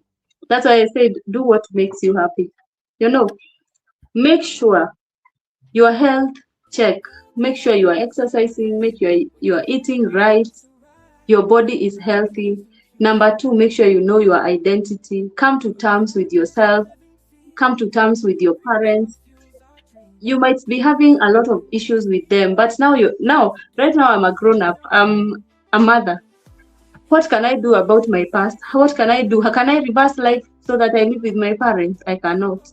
You know, I cannot bring things back to life. So I need to come to terms with that. I need to sit down with my parents and tell them, you know what, Mom, I have been judging you wrongly, maybe for something. You just forgive me. Let life move on. Go to your dad as well. Tell him, Dad, I judged you wrongly. I did this and this. I had stress over this and this. Please forgive me, because maybe I didn't know much. Now that I know a lot, I just want to be in terms with life, and we will be in good terms. I would actually wish to go for a lunch with my dad. You see, I would even want to go and buy him a cup of tea, but now I don't know how I can approach it, and now I'm still working on it, because now it's still another task to deal with. But now, what I mean is, it's good to first prioritize on you. Also know that as much as there are those responsibilities, it is not a must. It is not a must you do them, because that is not your responsibility. You did not apply to be born. Although even if I asked my dad that, you'd never applied to be born. You never told your parent to bring you to this world. So the moment you're bringing a kid to this world, you're supposed to know, this is my responsibility. This is not my son's responsibility, because your son did not tell you, please bring to the world another child, we will raise her. Nobody told you. It's you who did that. So You are supposed to bring those children to this world knowing that purely this is your responsibility. Have zero expectations for whatsoever. As much as you are helping, have zero expectations, because when you're having expectations, you will be very much disappointed. You will be frustrated. That's why you're finding people having health issues, saying that they have mental issues, they have what. It's because of those to stress that they are giving themselves, thinking that I was expecting my brother will buy me a car. Now he has built a mansion, he has 2 wives, he has bought them cars, and me, he has never even bought me one. Now, why are you stressing about his life? It's his life, Avoid having expectations, and your life will move on perfectly. Focus on you, focus on your health, focus on your body. Do what makes you happy. That way you will find better revelations about your life. You will know how to handle things in a happy way, having zero expectations, and at the end of the day you get better results, and your brain opens up in some type of way that you are able to do things the right way. You are able to wake up and do what is expected of you, having zero expectations. If results come, if you have been successful in something, you will be surprised, like, this is what I achieved. Wow, this is what happened, But if I'm expecting by the end of the day I'll make 5,000 and then I get 2, that is where stress starts. But I'm supposed to wake up and do what I'm supposed to do and just wait. If it comes, if I get 10,000, I will be like, wow, this was good. If I get 2, also I'll still say, wow, I did something, If I get 0, I said I'll try tomorrow, because I did not have expectations. But the moment I have expectations, that's now the time we start going wrong. All right. We'll take a commercial break real quick before we get to the last segment of the Sunday service. There's a question that you are asked here by David Hunt. Goga, I'm not so sure if I can ask the doctor this question, but David Hunt is asking, Dr. Alice, does the pharmaceutical industry use okra in any way?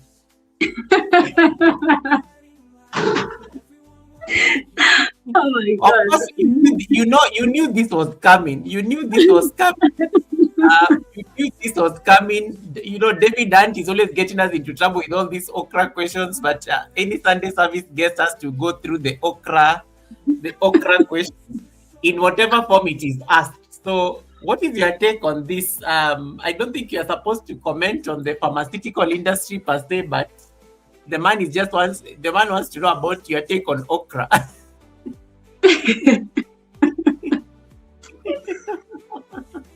I remember David always get us in trouble. David, and he never misses these chances to ask. He must be a lover of that okra thing, but it's not a bad thing. The man cannot. But anyway, let us hear your doctor's opinion on okra. Last year, when I started doing the streams and watching people's streams, we used to joke around with Kapas about the okra thing. Now I used to ask him, can I make you okra soup?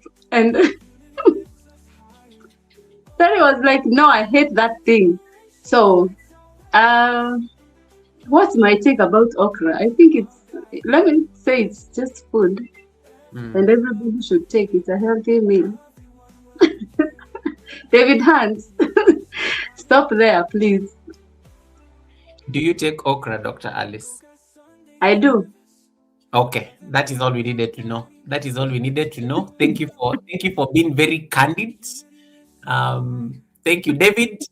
David, you lost this one. Though Dr. Alice did not say it with a lot of passion as I wanted, but the fact that she's not anti-okra, I think we already have an answer. David, you lost this one, fair and square. Yeah, welcome, Ansh. Welcome, and we hope you have an amazing 19th birthday. Thank you so much for coming into the live stream. I don't know where you're watching us from, but thank you so much. Everybody's so excited on how you answer that okra question for sure. When it comes to let's get into the advice and just the impact in terms of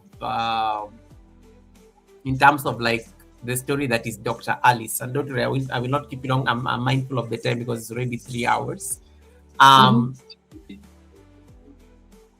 Let me ask some random questions first before we get into the impact questions. What is this one you can just freestyle, whatever answer comes to your head. Yeah. What is the truth about Dr. Alice that people might find surprising? What is the truth about Dr. Alice Africa journey that people might find surprising? What it's not surprising nowadays because I'm doing it. Yeah. The fact that I love dancing and singing. Wait. Ebu, say that you love dancing and singing. And we've been Yeah. sitting here the entire time. Why did you not ask us to like? No. you are surprised, right? But Yeah. I've been singing on my live streams most times. It's the dancing thing. I've never seen you dance. I hear you sing even those Kikuyu songs, but I've never seen you dance. Exactly. Now the dancing part now is the shocking now. The singing part people now have known. So are we going to dance on this live stream? We stand or no? Next. Or we make people pay for Watch out for the next live with Goga. I love that. Watch out for the next video or pay us more money so that you can see us dancing. Dance the whole night. The next question is going to be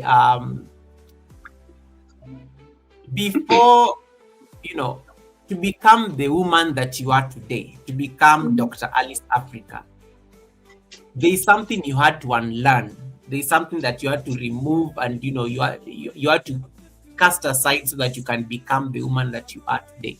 What is that one thing that you had to unlearn and burden yourself off to become who you are today? The past and fear. Ooh, that's powerful. Fear. Fear, yes. Fear. Wow. Okay. Good to know. There were one word answers. If your younger self, think of that girl who wrote that letter to the father, which I found very bold. If that version of Dr. Alice could see you right now, today, what do you think she would say? Pardon? If you remember the Dr. Alice that wrote a letter to the father on a full page document, how angry she was, schooling the father on how he did not take responsibility. If that version of Dr. Alice could see you today, that angry daughter who was very annoyed towards the father, what do you think she would say if she was to see you today, where you are seated?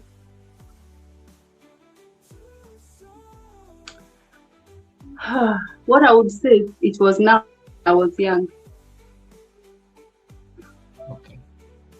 So give yourself grace. You are young. Life has done its thing. I don't know what. Say that again. I can't hear you clearly. Mic test. Can you hear me? Mic tests. You're buffering. Oh, I think you're okay now. Yeah, your internet disappeared for a bit. Just repeat what you said. What would that girl tell Dr. Alice?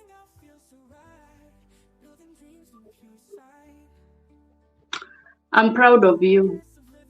Oh, I love that. Yes. I love that. Impact. When it comes to the impact and advice, in case there is a firstborn who is listening to us right now or even watching the replay, and they feel overwhelmed by the responsibilities in their life right now, what would you say to this firstborn? Whether it's a daughter, whether it's a son, whether it's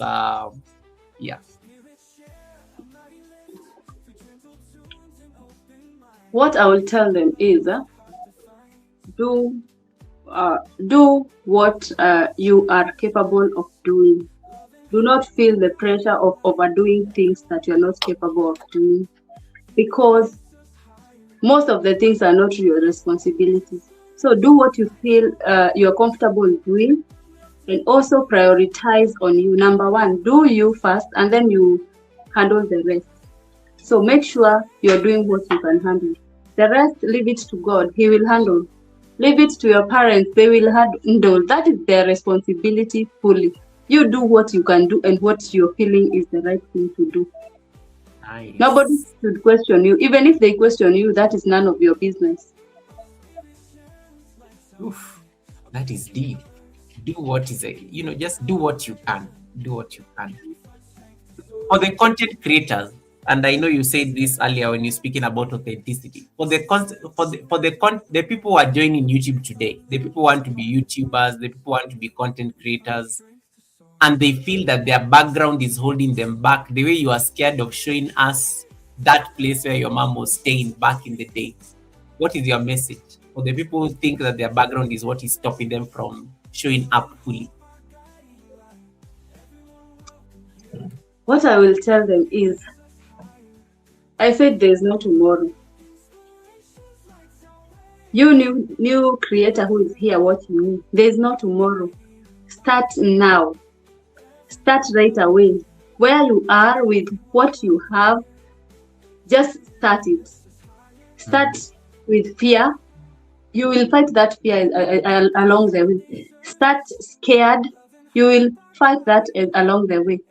You will win along the way. Sometime back when I noticed the community, I was surprised to see people buying others' phones, like a whole, like Akina Kanini and all that, and I was like, what do you mean? And then I talked to Kanini and she was telling me, I have been fearing streaming in my house because my house is this and this, and I was like, even me, I fear a lot. Then she told me, when I decided not to fear at showing people where I live, and when I decided to show people where I live, the way my small house looks like, that is when God opened doors, And I was like, I found people buying other people's phones, other people washing machines, because maybe I have streamed washing clothes, I have streamed with a bad camera. The YouTube is turning me off all of a sudden, and I'm coming back and saying, oh, my internet is disturbing me. I don't know what to do. Somebody somewhere is listening to you, and somebody will come and tell you, Alice, I'll buy you a phone. Alice, I'll actually, on this comment section, I know that the person is watching me. He saw my issue with the recording and the way I want to do a lot on my stream. And he was like, Alice, I'm promising you a camera. Can you imagine? And I never ever expected, So that is what I'm saying. Start now. Do it the way it is. It doesn't matter. Actually, people love, you see, even those village content. You saw those village content where you are sweeping with those. Yeah. Another day I was in Nyeri and I was brushing my teeth with a stick. You see that cypress tree, the way we used to do in the village. And I was like, if I used to record this when I was in the village, the legitimate me in the village, this thing could have gone viral at that time, because people love us seeing those natural and authentic stuff. So do not fear. You do not have to build a house so that you start doing content. When will that be? Start now. Actually, maybe you will use that content to build that house. Maybe you'll use the resources from that YouTube to build that version that you have been admiring to. Yes. Ooh, well said. So start now and do it. Just move. Wake up and do a video post. If you're doing it wrong, you will find Goga advising you on how to do this, how to stream, you will learn along the way. What you learn today, you will not learn tomorrow. You will learn another thing. And that way you'll go on being perfect and becoming more perfect and getting a bigger community, people who genuinely love you and they do not know you and they have never met you, So just start now with what you have. That's all I can say. I love that. That is so powerful and beautiful. And you have to start from somewhere. And I think I like what she said about don't wait to build an apartment for you to start doing live streams. I think I love that wisdom. Like it's just amazing. Like don't wait, don't take yourself to those fancy hotels. Don't wait for an opportunity to go to those fancy hotels for you to start making content. It has to start from where you are. That I like David Ant normally says this anytime he's finishing his live stream. Use the tools you have at your disposal to show Mhm. up. Use the tools. It can be your hands, it can be the phone, it can be the microphone that you have. Use the tools you have to start to start where you are. And I think that's you literally aligned it very nicely with what you say. And my final question is, what legacy do you hope to leave for your children, your viewers, and even your audience? I almost said your patience, but then I remember that no, you don't need your patience. Patience is work. But anyway, what legacy do you hope at least that your kids, your Lulu and KK, as they are growing up, they pick this from mom, and also your audience who are like learning from Dr. Alice Africa. What do you hope they take out from your life? I want them to see this happy Alice, this proud Alice who is happy with what she's doing, and she's proud of what she does, and always see this smile. Whenever you think of Alice, you see the smile. That is the biggest thing and the biggest impact I can even give to my kids, so that whenever even they start growing up, even when I'm not there, they will know no matter what, you have to show up and you have to be happy and to smile and be kind to people. That is what I want to leave as a legacy personally. Nice. Thank you, Dr. Alice. I mean, I know we could be here. It's been 3 hours already. Can you imagine how time flies on the Sunday service? Oh. 3 hours, but I'm also alive to the fact that I know you may need to attend to the kids and whatnot. But I want to read a few comments that came through on the chat before we allow you to sign off, and then we can release you. First of all, allow me to acknowledge Eva Kika. Thank you so much for the 16 months of trust. I hope Dr. Alice was able to answer your question. Tiffany, thank you so much for that blessing over at Dr. Alice.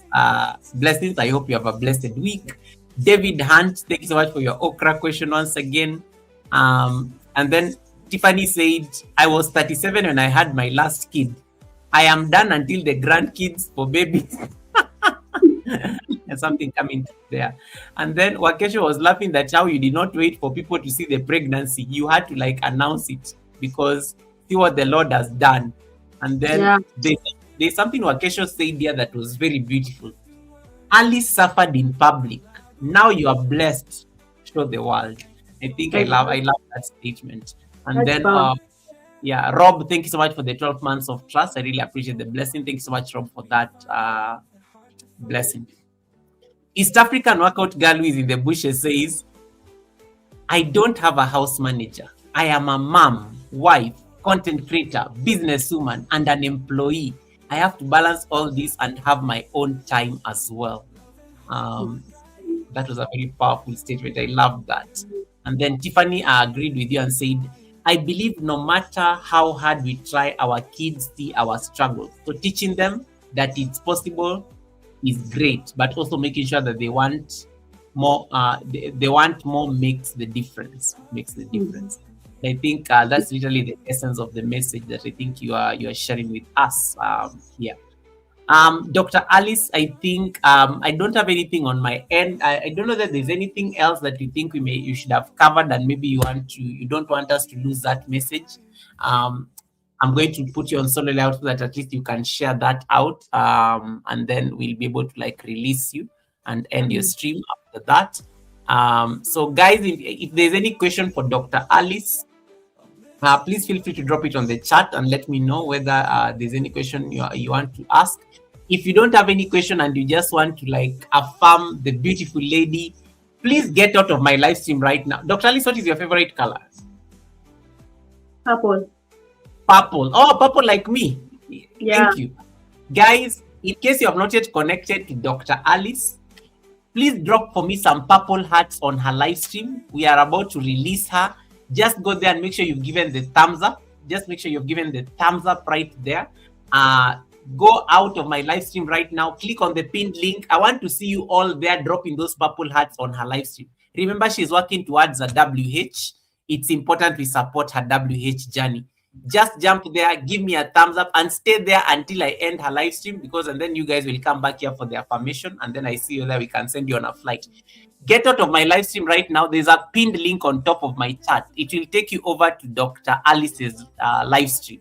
We are multi-streaming on both my channel and her channel. So I want you guys to get out of my live stream, go to her live stream, and make sure that you've given the thumbs up, and then stay there until she does her last speech, and then you can come back here for the raid and the affirmation.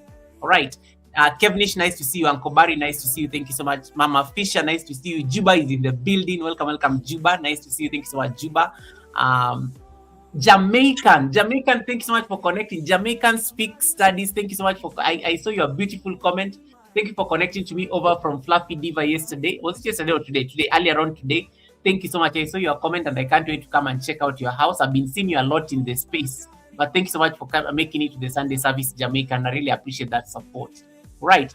Yes, guys, if you've not yet connected to Dr. Alice, please make sure you are do those nice purple hearts over on her live stream and make sure that you're part of that beautiful community. And then once again, there was a poll that I'd put up there on top of the chat. In case you had not voted, we are going to come back to this shortly so that you guys can vote and tell me what you are. You type 1, 2, 3, or 4 on the chat. After the Sunday service, how do you feel? Do you feel like you are surviving? Do you feel like you are healing? Do you feel like you are growing? Or do you feel like you are thriving, like the good doctor just said here? You can type 1, 2, 3, or 4 on the chat based on the poll that is on your screens. All right. So I will ask you that. I will ask you that shortly. I think as we come back,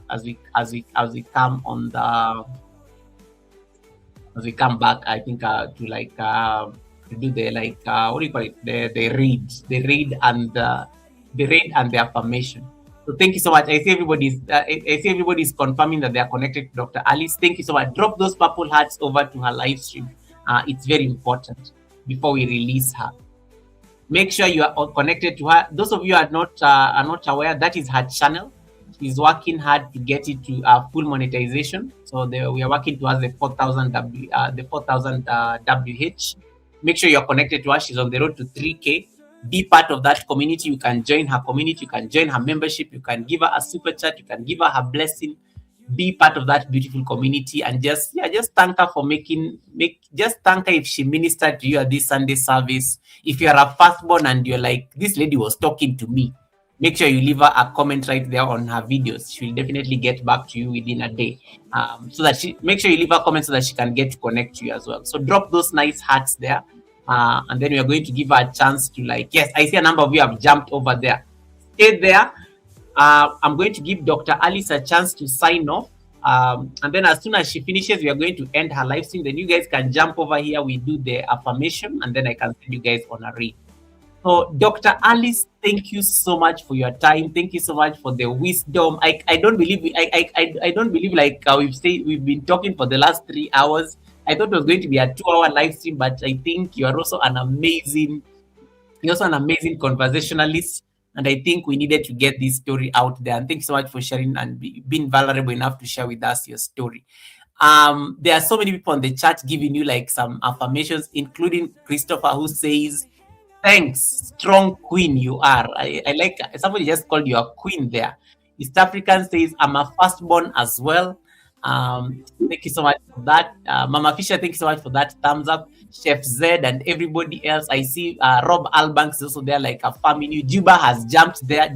Anytime Juba sees a beautiful lady at the Sunday service, anytime Juba sees a beautiful lady, he does not even don't even ask me. I'm already there. Juba never needs permission to go and support a beautiful lady on the live stream. Yeah. Juba is just Juba. Oh my goodness. Yeah. Tiffany, no worries. We're just like finishing. So I just sent everybody over to Dr. Alice to confirm that they are connected to her and giving us some love before we like release her.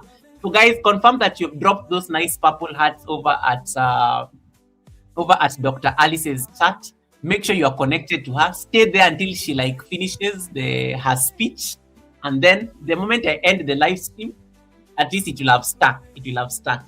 All right. Thank you so much, everyone. And she does live streams. Dr. Alice, can you tell them your live stream schedule? I know you do live streams daily, so maybe you can tell them your live stream schedule so that they know how to find you in addition to the videos. Just something about it, real quick. So most times I do my live streams in the evening. I've started doing live streams from around 6 to around 8 p.m. and then from 10. Mostly the main one is from 10 p.m. East African time to around 12 a.m. in the morning. So that's mostly when I do my live streams. We vibe there. I'm still looking for something creative I'll do during my live streams. But in the meantime, let's connect, let's grow, let's vibe together, let's sing, let's dance. You can bring in the challenges, we can do them. I'm super flexible on that end. So that's it. You can also actually watch my videos. I've been really consistent. I'm focusing on doing village lifestyle content, which Nice. I've traveled to like 2 villages now, and I'm trying to do my next, because now the other video for Nyeri, I streamed it. So guys, watch my videos. Give me a genuine comment. I love the showcasing the African lifestyle and the village lifestyle, and that's what I will really focus on basically on my videos, if you can watch and see. So please support me and make sure you subscribe to the channel as well. I'm road to 3K. I cannot believe it, by the way, and I'm so grateful to anybody who has supported me so far. Let me ask you, who is Shanpel? Shanpel has been sending you a lot of love here on the chat. Shanpel Wanjiro. Shiro. She's my sister. She's my small sister. Oh, nice. Is it the yoga one, the flexible one? No, another one. There's no the yoga one. The yoga one is a small. She's younger. Okay. She's born. Okay. Good to know. Just checking in. Thanks so much, Shanpel, for the love, and thanks so much for making sure you're holding the space for your sister. Rob is saying, great service, brother Goga. Thanks so much, Rob. I really appreciate that, Rob. Thank you so much for that. Guys, without further ado, we have to release our guest. I've kept her here for 3 hours without even a break, and she's a mother. She's many things, and even as a doctor, she should have. I shouldn't have kept her sitting for this long, because I know she always has to stretch and everything. We are going to release our guest, but before we do that, we are going to give her a chance to do like an outro. Where we're going to put her on solo layout so that she can summarize everything, and then we can be able to like release her. So thank you so much, Dr. Alice. I will now put you on solo layout so that you can sign off, and then we can release you. And in case there's anything you wanted to say and maybe we forgot and we did not like put it, this is the chance to like shine. This is a chance to like promote yourself, and then we'll be able to like release you. Over to you. Thank you so much, Goga, for even giving me another title. You called me a conversationalist. Yes. Well, I practice that, but thank you for the new title. Now let me also, I've already told people to support me on my YouTube channel. I am really looking forward to creating, because that is what I really love doing deep inside my heart. And I, of course, need support from you guys, and I'm loving the growth, especially in the live streams. Actually, I've realized there's so much growth when you're doing live streams. And also, I want to tell someone out there, do it. I have already said it, but please do it. Wake up and do it, and focus on you. Do what you're feeling is right for you, and make sure you are happy, and focus on yourself. Also, one last thing I would tell people to also work on themselves, especially their bodies and what they are eating. Mostly, let me remind myself, I'm a doctor. It's good to also focus on what you are eating, basically, so that you focus on your body and having a good good body, good health. Avoid diseases by mostly I tell people to avoid sugars, avoid wheat, and avoid seed oils, and make sure you're drinking a lot of water, exercising, and also fasting. Fasting is also very important for those who don't know, for your body and for your health. So that's it. Also, thank you so much. The comment section has been beautiful. Thank you for those who have really blessed me with the super chats, the likes, the comments, those who have subscribed. I know so many of you have subscribed to my channel, those who are new. I don't take that for granted.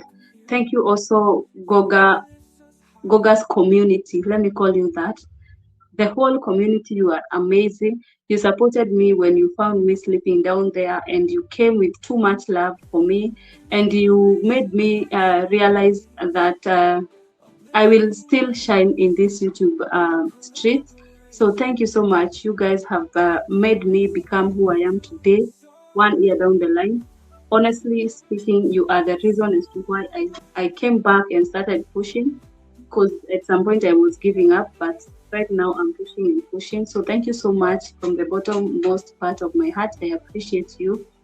Goga the president, I cannot thank you enough for holding everybody else's hand on this YouTube street. It's not easy. It's not a walk in the park for most of us, but you have been there for us. You have stood for us. You have shown us how to do things. And by the Red's room, Simone, I know all of you, Miss T, I know all of you. I am always on the chat. So thank you so much for your support. Goga, thank you so much for holding our hands. The more you're building us, the more I believe you're growing as well. And the more I know you're growing as well. So God bless you for also giving me this platform to be again today. Thank you for the planning. Thank you for also understanding my lateness and my ups and downs during the call and now.